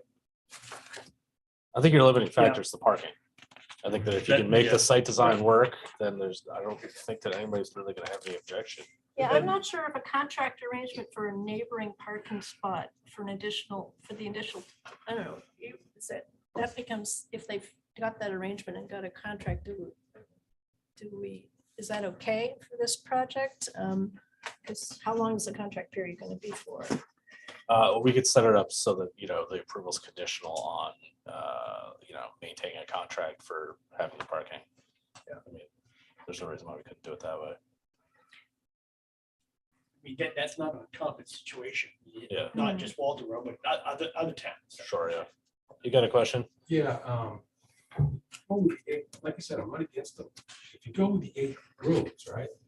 That's 8 possible cars, right? Right, now you open a wine bar. How many people you gonna have in that place? How many cars you gonna have that? I'm assuming that- Go back to the parking issue. Yeah, Yeah. I'm assuming the wine bar is on the street, just like the Like I rest of said, I'm not downtown. against it. I mean, I think it's great for the town. It's just parking. Yeah, and I think we're acknowledging that too, that if we increase the number of rooms, then we have to provide more off-street parking. Right. Yeah. I mean, I just don't want people driving up the street, leaving your wine bar, Right. speeding up the street. Yeah. And it will happen. You can't say it won't. Mhm. That's one thing I don't. Yeah. I mean, I bought a house in a store, quiet neighborhood. Yeah. I mean, since I've got people across the street have turned their house into a B and B. Yeah. Next couple down turned their house into a B and B. Now you're putting a B and B at the end of the road. Become B and B central. Unfortunately, I mean, that's my opinion. Yeah. I hear you. But like I said, I got nothing against you guys. Yeah. I think it's great, but single family neighborhood's kind of gone now, I guess. If it goes up to 8, I think we should change most of these things to planning board then, rather than CP. Okay. That's a good idea. We can talk about the ordinance change stuff after this. I don't know Yeah, how you're long. not it really gonna was get that. an answer tonight. Yeah, that's fine. That's what I figured. Yeah. So we should then request permission to operate as a 5-room B&B, being that that's what the ordinance allows currently, and revisit. When do you think you're opening? Well, our plans to open 3 rooms this June. But again, that whether or not we can get permission dictates sort of, the work that we do over the next few months, and then we'll stop work for the summer while we operate and then start again in the fall. I'll confirm with MMA about that 5-room limit, just to be sure. Okay, Thank you. Appreciate you guys. great, thank you. Yeah, thank you very much.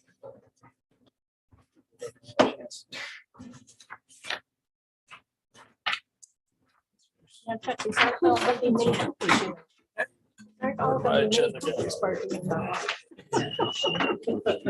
Right.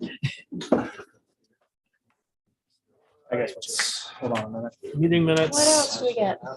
Minutes. We got the January 12 minutes on the agenda. Yeah, because they were deferred last meeting. Gotcha. We just ran out of time.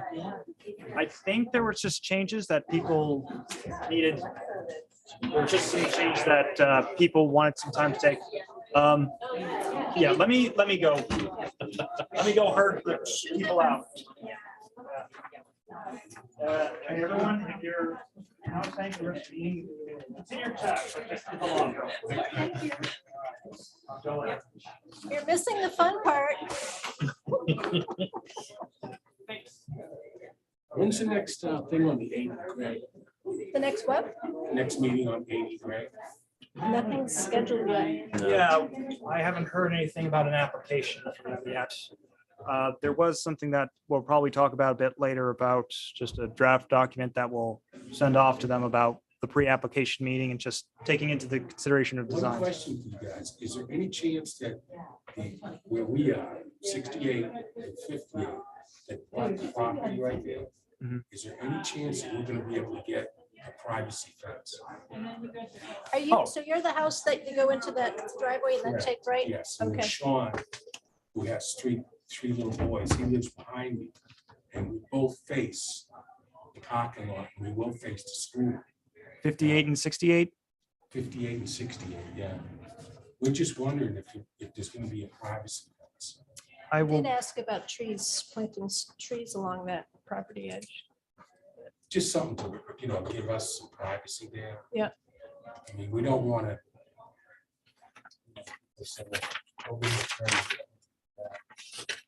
I think that's I'd a like to reasonable request. Work out something with volunteers to Sure. see if we can do that, I mean. yeah, It'd be great to have something done because, I mean, we had kids there yesterday throwing rocks through the windows again. Hmm. Now they bring their own rocks because they can't find their stuff. They show up with a bag of rocks. Wow. At least they're putting the work in. Yeah. to answer your question though, when we get to the draft planning board document, Brian Sides from Volunteers America does always want to hear those comments, so I'll forward the privacy fence that's incorporated into their application. And because buffer and screening is one of the things they do have to address in their final application anyways. Yeah, like I said, if we could work out something there, just a buffer, that's all. we're looking for. Sure. Thanks. Sure thing. Great. All right. So meeting minutes, January 12. I,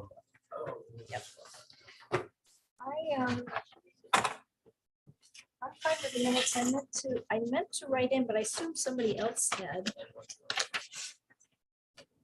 About how, the way Susan put it was on grounds that the operating the gravel pit is not allowed in the rural district of Waldeboro. But I think the emphasis was that it's not in the, it's not that it wasn't allowed, but it's not a compatible, in that Right. description. So I was just gonna maybe change the way that's written, but I don't think it really matters. I'm fine with that minutes otherwise.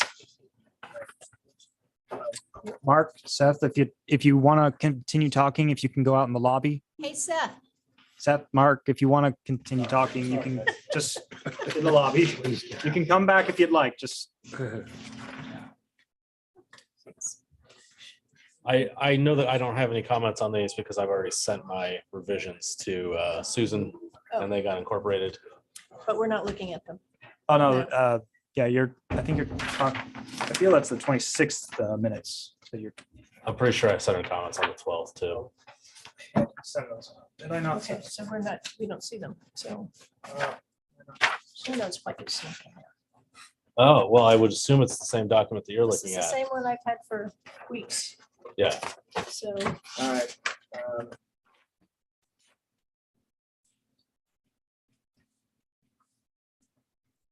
Can I see that? Can I see that? Yep, sure. Send them in like right away. Maybe you get them earlier anyway. I do.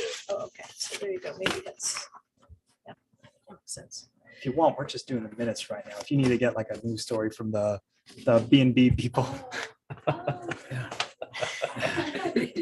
probably have to talk to them anyway. Yeah, get a tour while you're at it. That's fine.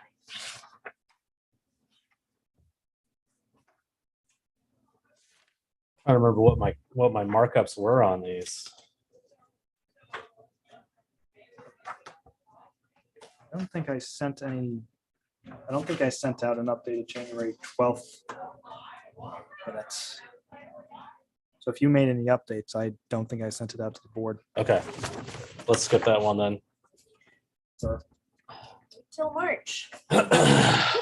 January 26th, on the other hand. While we're talking about January 12th, have we seen a revised application? I do have his documents in the back. I just need to yeah, I'll just hand it to you after the meeting if you want some time to take a look at it. Yeah, sure. I'd like to take a look at it. Thanks. All right, January 26th.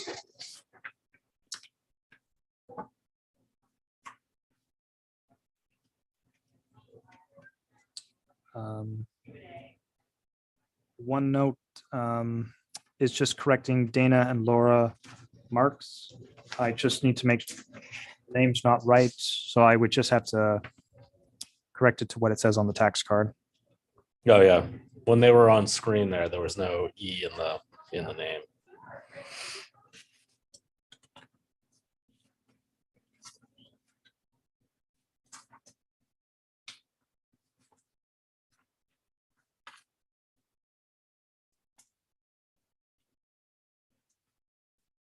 So it's just a pre-app. I kind of read those more quickly than regular apps. Because it doesn't really. Is this a legal document? Is anything written in the pre-application minutes? Does that become a legal thing in any way? It's just for record keeping.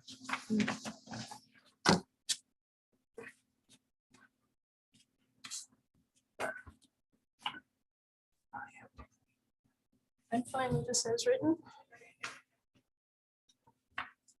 Is there a motion? A motion to accept January 26 minutes as written. As amended, because I have to make that one correction. Oh, as amended. For a second? Mark. Barbara made the motion, Mark seconded. Further discussion? All those in favor? 4-0. All right. Hi. Right along. Item 7, land use ordinance amendments. This is a paper. So this should be the new version to hold on to. So I'm gonna put a date on the top of this, today's date. Is that how February 9th. everyone's gonna refer to this from now on? Some of the pages do have dates on it, but not all. I see. Yeah, I think Article 3, I forgot to put down February 9th, but 6 and the others should have February 9th on the bottom.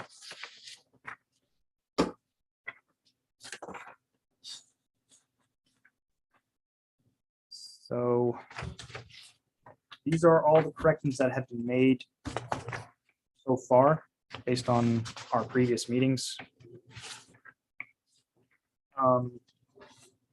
We can get to Article 6, which I feel is going to get a lot more discussion in a minute. But really, this is just going through them to see if there's any final changes before we go through the finalized hearing process, really. What is that process, Max? We would hold one more, we would hold an advertised public hearing process separate from what this is. And once that's done, we can put it on the warrant. Okay. So we could in fact discuss or look at, so what's the difference between a B and B, an inn, The number of rooms. and somebody having an Airbnb in their house? So for B and B, the owner has to live there, or the employee has to live there. For regular hotel, motel, inn, it's just you offer lodging, and there's no limit on the number of units, whereas the B and B is just 5, So why aren't they coming in as an inn?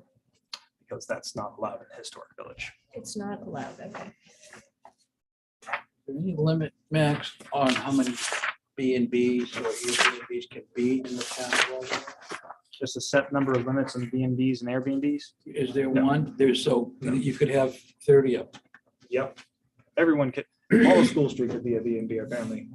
Really? Don't want that. Should there be something, or is that's not out of our purview? It gets, I mean, it gets just from the tricky. comment of one of the first, you know, It gets tricky when you talk about limiting the number of businesses. I see. I think most of the time, the state will say you can limit it to this number if you want, like the marijuana stores, Right. but everything else, it's something I'd have to check.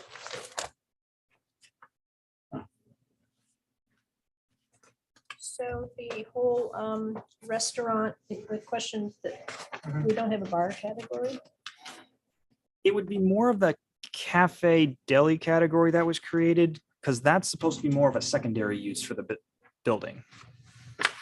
Cafe deli was created when some people would decide they want to do a retail store, but they also want to sell like sandwiches. So it sells food, but it's not a restaurant. So that's why we created that cafe deli one back in 2020. So if someone wants to sell food as a secondary use or sell drinks, that's what they would fall under. So the Cafe Delis has number of parking spots that should be provided per, No, so for the minimum parking, that falls under uses not listed, where it would be up to the planning board to determine what's a sufficient number. So the Narrows in Yes. town is a bar. Yep. Has no parking. Yep. There's street parking. There's parking in the Yep. the Worcester lot and back. Yep. it's downtown business. There's also Seth's parking lot. And then if you get out Main Street, there's a parking lot right. So hold on, the Coon parking lot? That's municipal. yeah, It's that's not the his. municipal owned parking lot. That's the town. Yeah. So Seth doesn't own that. No. He just thinks he does. At some points, I always want to raise an objection and make a point, but at the same time, I also don't want to get into the weeds on a lot of things. Like everyone kept going on about the street parking, which again, that's more of a town item, Right. which here's another thing that I'll raise. I'm pretty sure there's a traffic ordinance that prohibits on-street parking on School Street anyways. Mhm. And it's just so old, I don't think people realize that they can enforce it if they just inform the police station. Mhm. As far as I know, the Waldeboro Police doesn't enforce parking. I mean, Or I can see what the enforcement penalty is in the traffic ordinance then, but there supposedly there is an old 2012 ordinance that said you can't park on School Street at any time unless Yeah. it's an emergency. Because it used to be a school. Is that why? maybe. Well, it was passed in 2012, so I think at that point, people are already getting issues with parking then, but I'm not sure. So like when over the laundromat, when they put 7 apartments in there, they didn't have to provide, show any parking. Because it was in the space for those downtown. Apartments, because it's downtown village. And they. Yep. So that's how it We're- goes. No kidding. Interesting That makes standards. sense. Makes Interesting sense. standards. Yep. And does the town now owned behind the drugstore? Do the town own that parking lot? Julie's in negotiations with them right now and is looking at trying to do the acquisition because we passed it back in June and it's just been in this whole back and forth since then. That building, there was a gentleman came before, he wants to do a furniture shop. Yes, the Is woodworking that place. the woodworking shop? Is he working on that or is what? Because I don't Yeah, see it. I jog by there and I don't see any Yeah, activity. I've heard he's either fixing it up or he's just not doing Tell me he was anything. trying to move this month. Oh, Okay, all right, well, that's why. Good, all right.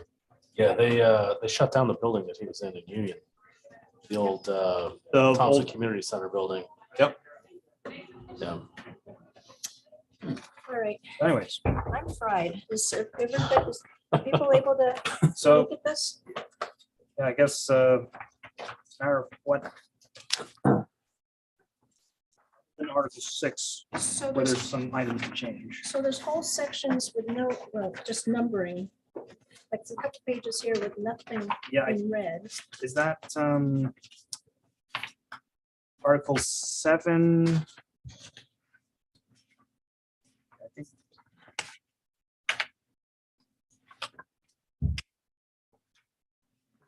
I think the only thing I changed in Article 7, Numbering system, but then there's emergency services. yeah, with emergency services, that's just expanding it so that it's not just the fire department anymore. It's also informing police and EMS as well.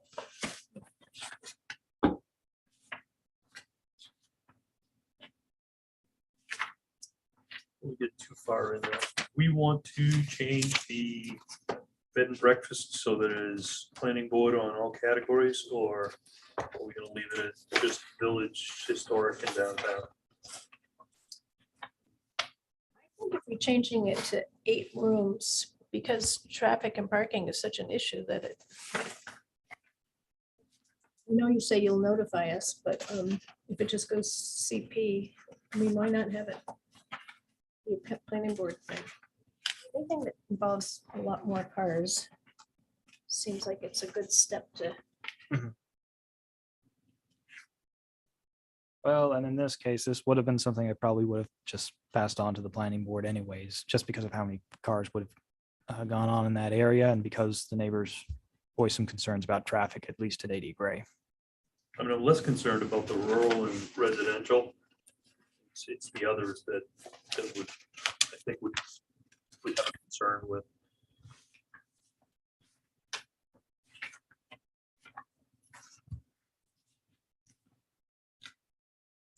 But if you're in a rural area and suddenly your neighbors have any room, it's that kind of in and out all the time, wouldn't you want to be notified ahead of time? I think they would still have to, wouldn't they? I would at least have to notify the neighbors, yes. Correct. You do. Yeah, that was what the changes to Article 3 would do. Town planner is responsible for distributing first-class notice to the application to all property abutters, as well as notifying the emergency services and members of the planning board. So as a neighbor, you're notified, but you don't I see the project presented in any way. you know, if you're not part of the planning board or something, so. No, but I will, No, but if the neighbor wants to have the public hearing. public hearing, they can- notify Max within 2 weeks and then Yeah. we have the hearing. Or a planning board member can request that as well. So, correct me if I'm wrong, that's. Yep. Or emergency services can make that request as well.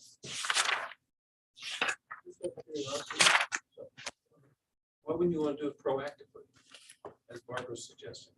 Just so, because you know it's gonna be an issue probably.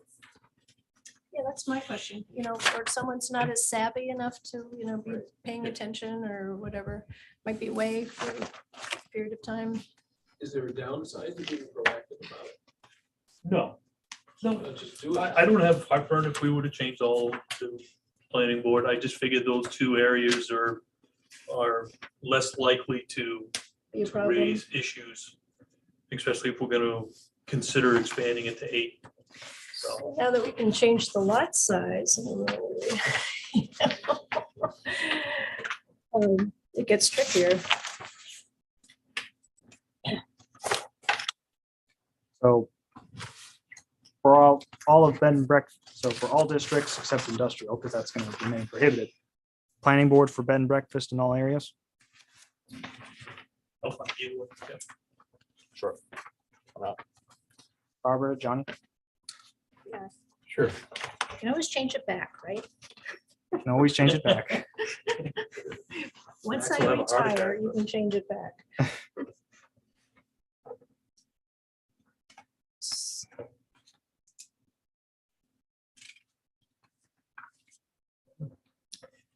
Okay, so bars, your thinking is, so they're right to look at the restaurant designation or cafe deli, they can Right. argue either one, sort of, with their. Well, it's allowed regardless of which one of those two it is. It's just a matter of parking. And that's, they can either look at it as, there's the restaurant requirement, or they could look at it at other uses that are not listed. Yeah, other uses not listed, which is then saying that they'll have sufficient spaces to accommodate normal parking. That's determined by the planning board. So it's a matter of which one they want to argue with and which one the neighbors would be accept as well. I mean, we've got breweries, distilleries, and vineyards. Right. But that's completely different. I'm just wondering why we don't just have bar or restaurant / bar, so people know where they are at. For parking? Yeah. I mean, if that's the case, we could just make a smaller tier for what we're talking about under the restaurant category, just as a, for example, we included a drive-in one when we last updated this, and that's just on a case-by-case basis. Because drive-through, not many people are gonna focus on parking at that point. Drive-through bar. Where are you at the drive-through? Remember the coffee place that Yeah, was yeah, yeah, proposed? yeah. on- They didn't need any parking other than maybe staff. Right. But that's gonna be different from McDonald's, who's gonna have their drive-through, but they also want people to go into the restaurant as well, so that's why I say it's different. So Yeah. we could create another category for restaurant for the bar if you want.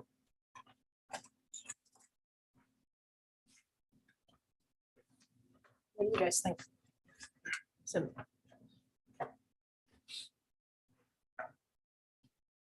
Certainly curious that it's not on the list Named. now, yeah. and is it okay to sell alcohol with no food? I mean, I guess peanuts or something is that okay to do?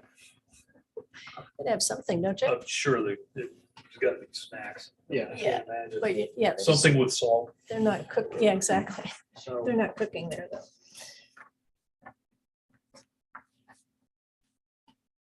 The Cafe Deli Mhm. is in the matrix, but it's not in the definitions. parking in 9.3. So what I think we'll do is, or what I'll do, is I'll just insert that as a new category. I guess it's just how many spots do you think? Why is it in the category? Why can't it just be part like restaurant or bar? Because often there's a. Oh, bar so with- you're just saying to avoid Just put the confusion, word just in say there. restaurant/bar. Yeah. Oh, Okay. That makes sense. yeah. Makes sense to me.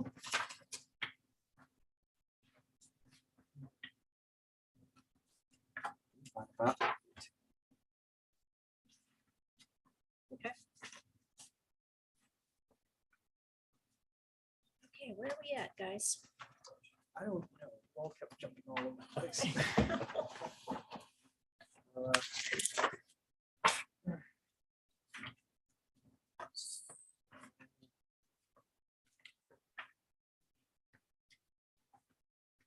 I guess if we're on the topic of P and Ds, am I upping that definition from 5 to 8?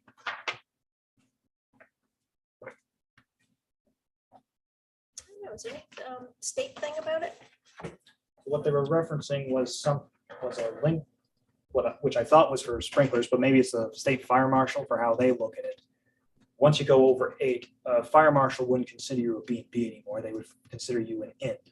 So that's what they're going with. I personally don't see any harm with increasing the number of rooms. If they have to get a sprinkler system, then they have to Yeah, get a it's all, sprinkler system. over 3, they gotta come up to standards with everything, so it's not an issue with there, it's just a matter of parking, and if we address the parking issue, then that pretty much solves that.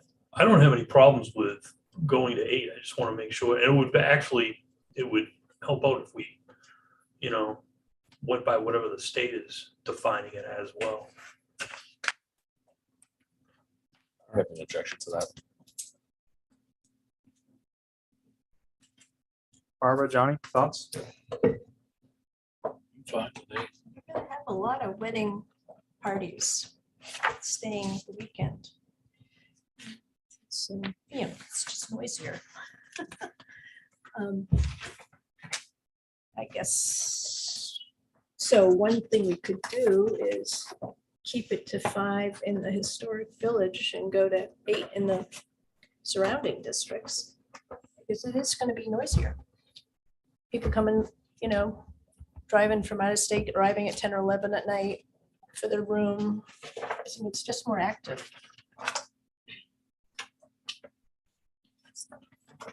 Well, the reason the increase is being suggested is because of the presentation we just had. And they're in the historic village. So if we're upping it, so if we're following their request to up it to 8 rooms, but we don't allow them to go up to 8 rooms. But they could request a variance or something, right? Because they're not gonna get their parking, well, maybe they'll find additional parking. Perhaps a specific standard for B&Bs and that go over a certain number. Is there a curfew? Is there like a time when things have to shut down? No. In town, not. The noise ordinance does shift to, I think, drop by 10 decibels once it hits, I think, 7 PM. Which, I don't know if I changed those numbers again. I did. That's,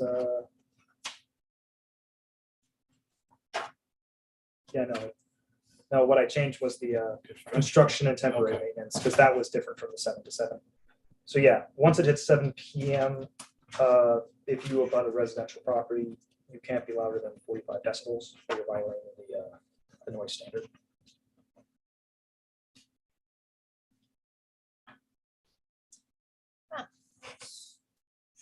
You can't mow your lawn in the summer past the summer. which is ridiculous. Leaf blow. What's obnoxious anyway? Lawn mowing, not so much. Yeah, interesting to sell out. I don't know, what do you guys think?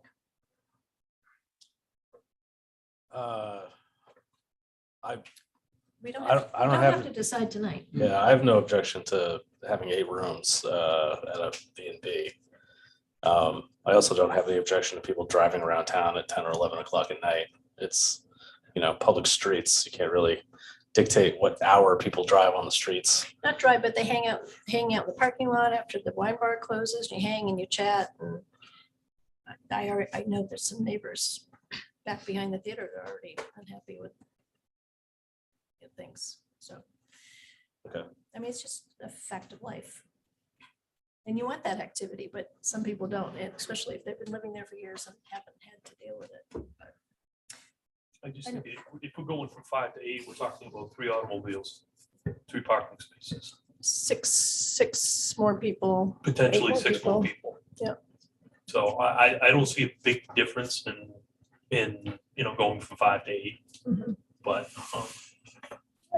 again, I would be more concerned with making sure that, we have off-street parking and, we're not being a nuisance in that area. Hours of operation. Okay. You okay with that, John? Yeah, 8, yeah, before 8. Okay, so I'll make that inclusion.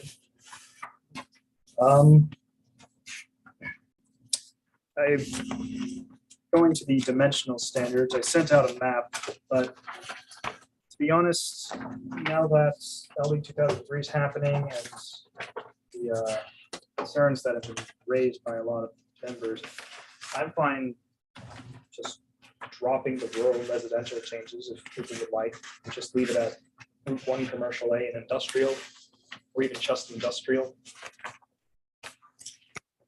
Are you talking about the 6.8?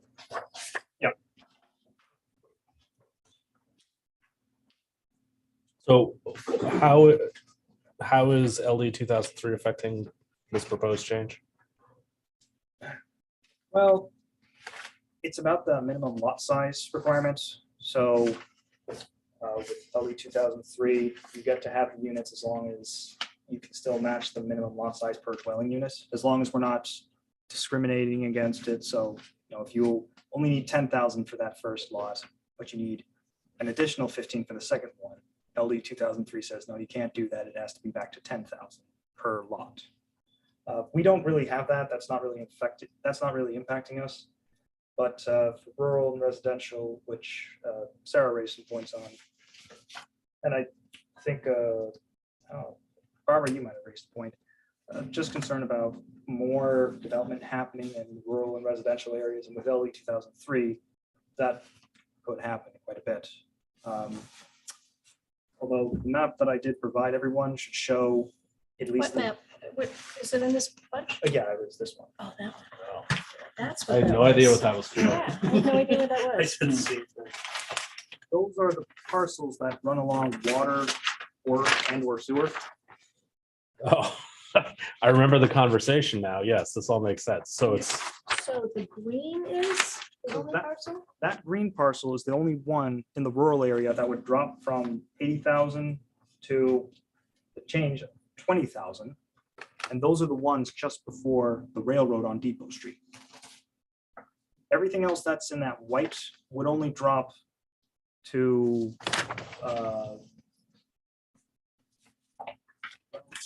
north of Depot Street's railroad, 60,000 is what it would drop to instead of 80. Because Because public they're- water only. They're only on public water. And then, and I didn't highlight Quarry Hill because it seemed a bit unnecessary to highlight a conserved area. And what's the next page? And then that second page is just another part of Waldeboro. That's the Sylvanian Hofstra site as well. The orange is just showing the residential areas. And the Sylvania site is the only one that would be applicable to those changes because the sewer is there. Okay, so there's a section in here I was reading the other day that had to do with space, the distance between driveways, 9-3, that I was like, oh, that's where that is. So that makes sense now. It has to do with low, medium volume driveways. I think that made sense at the time.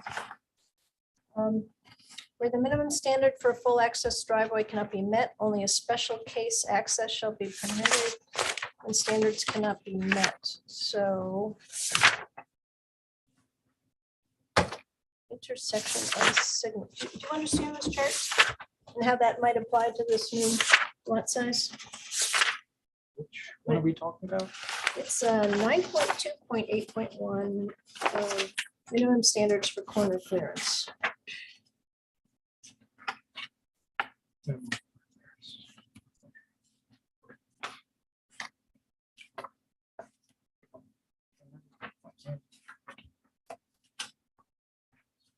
I guess because my, what I was wondering is on the state roads, are there any?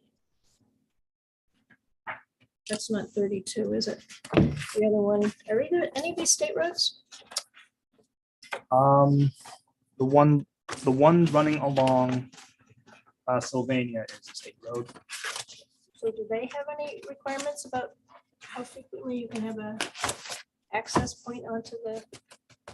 DOT would have to determine that because it's a state road, DOT has to get a permit for that. Right. And then, so would this work? Say that wasn't the site that it is, that it was just a regular site.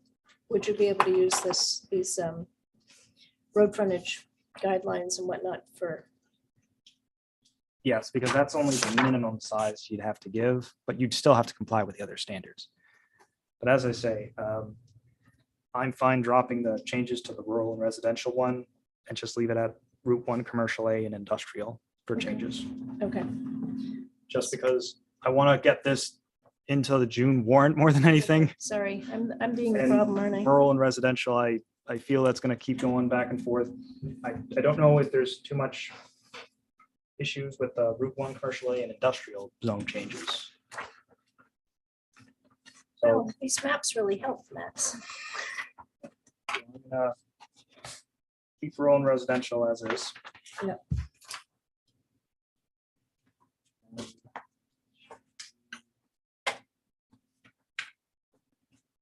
Actually, what is this along Depot Street? This is residential or rural? That's rural.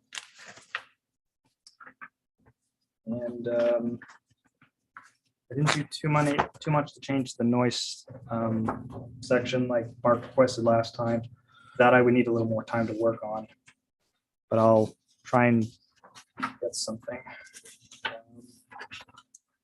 I'm curious about the question of duration on noise stuff. Is it all day, every day? Is it twice a week? Is it, is there any? It is rather vague. It's that way for a reason. You can't, it doesn't matter how long you're making the noise for. If you are creating a huge amount of noise on a construction site for 20 minutes, you're violating the ordinance. This is something I've had to deal with in my career many times. It's like that for a reason. It's not like OSHA standards for like hearing exposure. Stay under the limit or you're in violation. It's basically how it goes. Try and insert some actual specifics. Like I think one town gave 2 instances within a 10-second period, if that would work, or something like that. But those backup noises on what, pallet lifters. they can make that OSHA all required day long. signals are exempt from noise ordinances. Yeah. Okay. I mean, that would, unless we, I don't want to get that lawsuit. Yeah. Yeah, you can't turn off the beepers. Definitely not.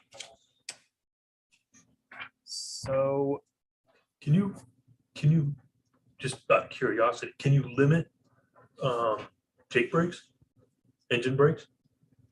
Because that's not a safety issue. that is Traffic a- noise is exempt. right.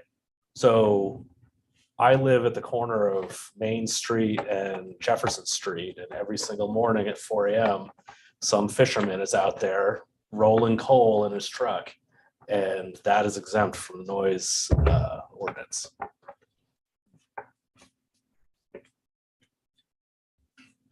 So how's the sunrise? Does permit restricting Jake bricks. Population in very rural village districts. You can do it, but it's clear in the text of the noise ordinance that traffic noise is exempt. So if you want to do that, it's a separate limitation you have to do. So, just wrapping up on the ordinance items, because we are past 8 o'clock. I did include the water and wastewater changes for the LD 2003 and the specific standards. I also have just received the rulemaking from the state, which took a bit longer than it should have, but I got it.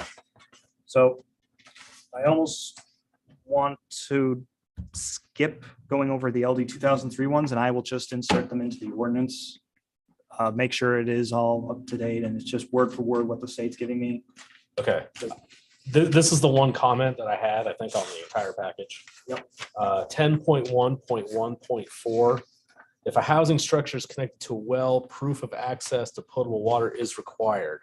Yep. Any tests of an existing well or proposed well must indicate that the water supply is potable and acceptable for domestic use. Yep. What it doesn't say is that the test is required. It says proof of access to potable water is required, but it doesn't actually say that you have to provide, a test that is proving that. So see if town can require the test or. Because it's under Any accessory test. apartments. So it'd be requiring the.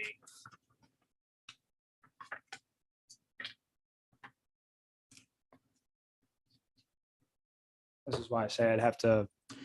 Let's Look at the state. see what the other text I'm says. looking, yeah, because it's gonna be word for word what the state has, and it's also still in the public hearing period, so I'd have to clarify that. if I- Oh, okay. Yeah, this will just be packet for everyone moving forward. I'll make the changes to B&B and whatnot.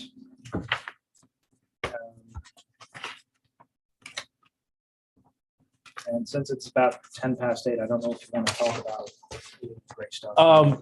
Just briefly, let's kick the can on this to the next meeting. But I sent everybody a draft letter with some possible suggestions about guidance that we could offer to VOA and their design team about what that building is going to look like. The historic village district does not give any specific guidelines about what new buildings in that district are required to look like. And because it's vague, I can easily see this turning into a bit of a roundy round situation where the architect has to make a wild guess at what we want. And, and there's lots of public comment about what the building was going to look like as well.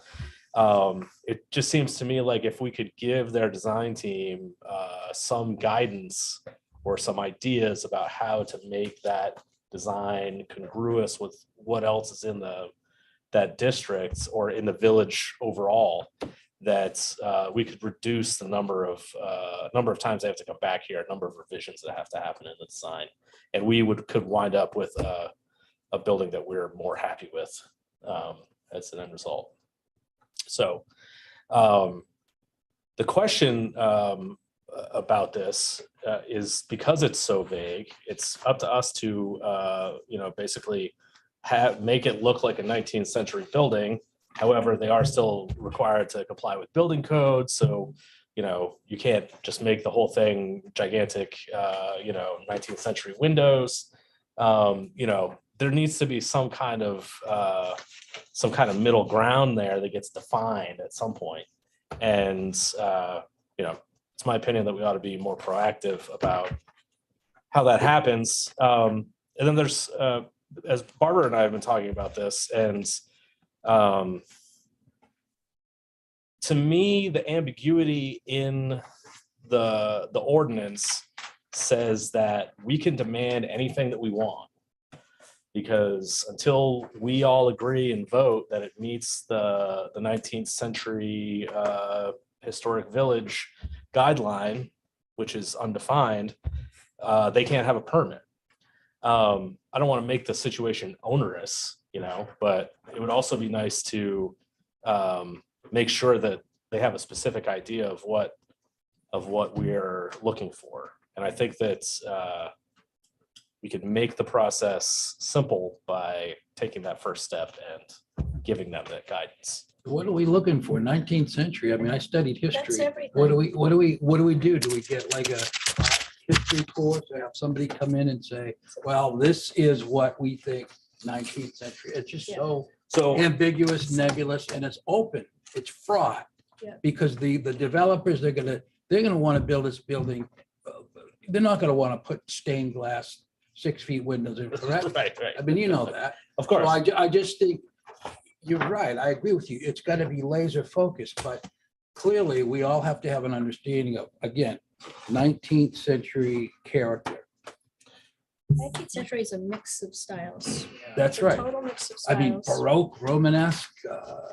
Sure. I mean, you really.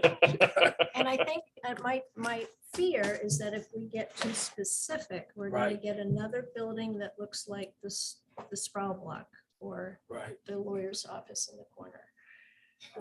which is an eyesore. Yeah, To and me. why are they an eyesore? Because they're flat, Yeah. there's no shadow, there's no, they're brick and they have lintels Yes, and I they agree have with you. all that kind of stuff, but we don't have the capacity to design this building, and they have architects. I think we should let them run with it. I think that guy was surprised we were in the historic district, but I think that we can say something that we need some more visual, Yeah. visual interest on this building. It's a little too flat and, repetitive. I think you're right. The windows could be bigger, but, little things like that and some shadow, more emphasizing some shadows, even with the way the roof is treated and stuff like that. But how you say that without being specific and taking their job away from them? They're getting paid to do this and we're not. No, you should go first. You're And on the plus, board. whatever we say, the next project that comes in, they're gonna refer to that. So that had better be a damn good document about building in the historic district and, otherwise it's gonna be a noose around our neck. What way? Because we're being specific. If we're making specific recommendations, I think, sorry, Mark, I said you should go first, but I think Brendan, you noted that even though giving feedback, please note that this information is intended not as a list of requirements for this board's future project approval, but rather some readily observable design elements. So I think we could just emphasize this is more suggestive, Sure. not required. I'd like to also and only for this Well, project, remark- not well, for permanent. I'd like to remark to your comment about Sproul Block and Sam Cohen's building. Part of what the weakness of this historic village guideline is that there is no mechanism by which any member of the board or historical society or whoever, Max, anybody, gets involved in the construction administration process. And so we never get to see, what types of bricks are being used, what types of masonry details, because we're not going to we'll eventually get to see the documents, but they're not going to have a set of 100% CDs for us at the approval, so that we can go through and say, we like this detail, we hate this detail. We don't really get to pick. And so the Sproul Block in particular, I can imagine someone coming in, sitting right here at this meeting and saying, we're going to do a brick building with lintels, and we're going to have, Double-hung windows. but make it all sound like it's going to match the character of the buildings on the opposite side of the street. Right. But then the execution of it, where it's very simple precast concrete lintels. I can't remember if that one had precast sills as well. But then like all of the buildings have all of these details up at the roof edge, all the brick corbelling and stuff. And then on the other side of the street, it's very simple soldier courses. They picked Economo modular bricks, which are big, cheap, fast to lay bricks, which don't match the buildings on the other side of the street whatsoever. You know, and like those little details make those two buildings look like you know, like a cheap simulacrum of the historic buildings on the I'm other side not sure of if the the street. bricks on the older parts are all the same type of brick either. They're not, but they're not Yeah. they're not 4x8 bricks. Mhm. So. Yeah. Mark, you wanted to say something for a while that No, we no, cut no. off. Keep it going. I'll pipe in later. I didn't know if you. No, that was the end of what I had to say. And so because, well, let me continue.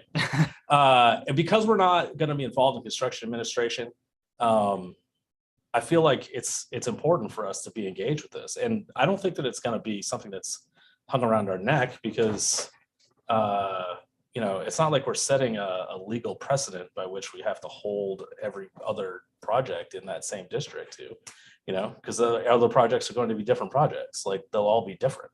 Is it reasonable to suggest that to have them bring in like very graphic displays of what their vision is of the building?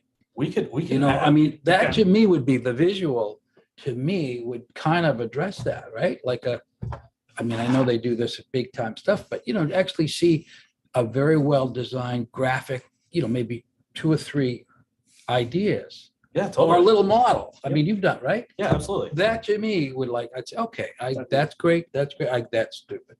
Yeah, I And think, then, and then do we all agree? Yeah, We may that's right, not all that's right. agree. So, right. you know, And that's part of the problem of what I was gonna, one of the Yeah. comments I was gonna raise is it becomes very difficult because, you know, everybody in the neighborhood is potentially gonna have a different idea of what's going to be aesthetically pleasing. right. So I don't know how, you know, Exactly. like you said, I mean, I agree with you.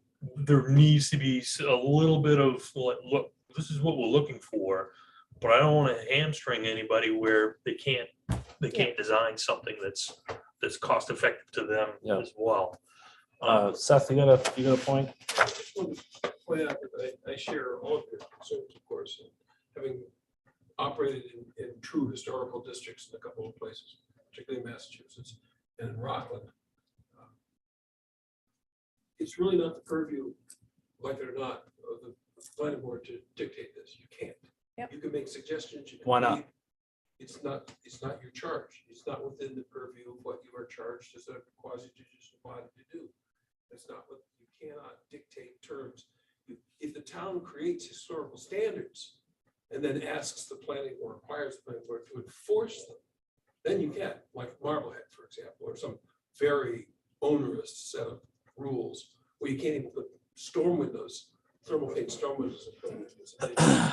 But the way we're structured in this town, you can't do it. Why not? And because it's not within the purview of the work of the planning board. You can't just cut from whole cloth rules that you think you can enforce. You can make suggestions all you want, and you should. My point is only. So let me understand what you're saying here. I just finished what I wanted to suggest. It's a very simple thing. I'm not criticizing the planning board. The town needs to deal with this. If we really care about no more sprout blocks and no more prisons up at the AD Gray place, and I've seen the pictures of that place, and I'm not very enthusiastic. The town has to do this, and it has to be driven by the select board, probably. We need to put in place covenants, which we're extremely reluctant to do. But that's the way to do it, then it's enforceable. All Plus you you can have do the is time- advise and consent. Well, they don't care about your consent because you're not hired to give them. your So approval. as the chair, I have to sign my name on a piece of paper that says that they have met the letter of the land use ordinance. And Yes. if they put up a design that does not meet anybody's opinion of what is a 19th century style building, I can't sign that.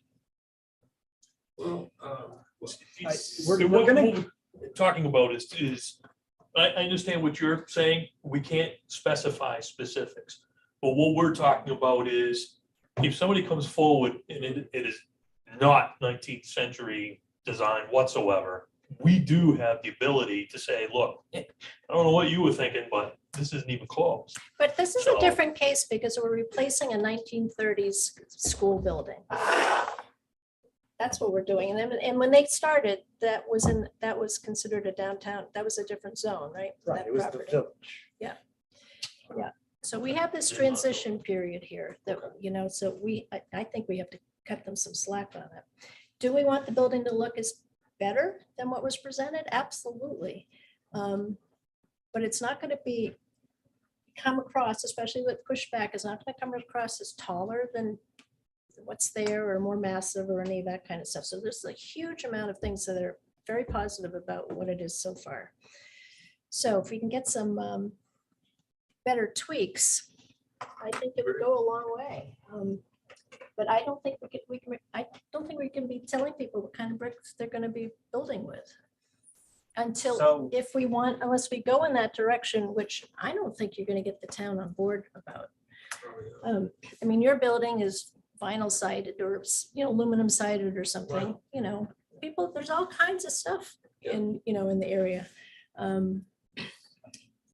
There was a time when they were trying to get historic district designated by this Yeah. state, right? They kind of drew a line around it and Yeah. a lot of people reacted poorly to that. Yep. They did, don't tell me what to do with my building. So there's a lot of issues. So So I don't have any knowledge of these conversations. All I have is the land use ordinance. So, But they're a transitional well, project. like, can I get a clarification on something? Yeah. This project is in the historic village Yes. district, correct? yes, They're not asking for a variance to get out of the historic village district. No, if but they when wanna they change- started the project, it wasn't in the historic. What does that matter at this point? right. So just to clear up all this stuff and then maybe to start wrapping up because we are almost at 8:30 at this point, and I don't want us to get into a long conversation about this. Mhm. So they were in the village, they are now in historic village. They could request a waiver if they want. I don't think that's gonna go over well with how this has been viewed so far. When they did their first design, they thought, we said we were gonna help with rehabilitating 80 Gray. That's not happening, so let's do something that seems like 80 Gray, and because that's probably what people wanted. And they've heard, and they're looking at a new design right now to focus on that neighborhood because they thought people wanted 80 Gray. But now they've heard and are looking at something else right now. I can't guarantee what the next thing is going to look like, but we are talking with them still. It's not changed hands, so we can certainly raise these points as well, saying, can you make sure this is considered, that's considered, and you'll see what the I'm final not- design looks like. I'm not sure if you came up with that mass and said, okay, I'm gonna make this 19th century. I mean, what would you do? Take that block in the town, and that picture behind you, Mark. And what would you do to make apartments, that apartment block out of? Would you mix it up so that it was townhousey like or different storefront looking like? I mean, what would you do to make that a 19th century project? I don't know, because one of my comments was, I am not an architect and you do not want me designing anything. And that, I guess, is part of my point is I leave it up to the architects because I don't have a clue. I mean, Yeah, it's difficult. Yeah. to me, that's a very difficult thing. Well- And I would be more impressed with what the neighborhood says. If the neighborhood came back and says, yeah, we like that one, then I'm pretty much happy with it too, because they're the ones that are gonna be staring at it, not me. So, But in a way, it's a private property. Like if you wanted to do Yes. something on your house, the neighbors have no input on, it's a private project. So sure, it's nice to make everybody happy, but it's probably not going to happen. So to have that be the way that goes forward it's too difficult. It is. We don't It's- operate that it's a tough- way. it's a tough thing to come up with, I don't know. Yeah. I don't know. So, but everybody read what Brendan. Brendan sent around, and I think if anyone has any comments or want to, Yeah. I'll have my. Send me your notes. because Yeah. we've got some time for BOA. I'll right? have my email inbox open and, if people just give me their comments by next week, I'll make sure to pass that off to the OA, just like I'm going to do for Mark Hollowell and his request for the privacy fence. And if they choose, they want to incorporate, it, that's great. If they say, no, we don't want to listen to that, then that'll be an interesting planning board meeting. So the historic village is all residential for the most part. So how do you make a 3-story building, big long block, look residential? But yet keep the characteristics of the old school. Yeah, Well, and having a roof on that thing isn't, a slanted pitch roof isn't really gonna help this, when you're down, So- coming up to it, you're not gonna see it. so It's a problem. So is there anything else on that topic or anything else? I don't think so. I don't have anything in 2 weeks. Move to Finally. adjourn. You don't, what? Usually we've been doing 2-week meetings, but now we can do it in March. I don't have to worry about that. Yay. All right, so yeah, move to adjourn. I second it. No discussion. All those in favor? Yeah. All right.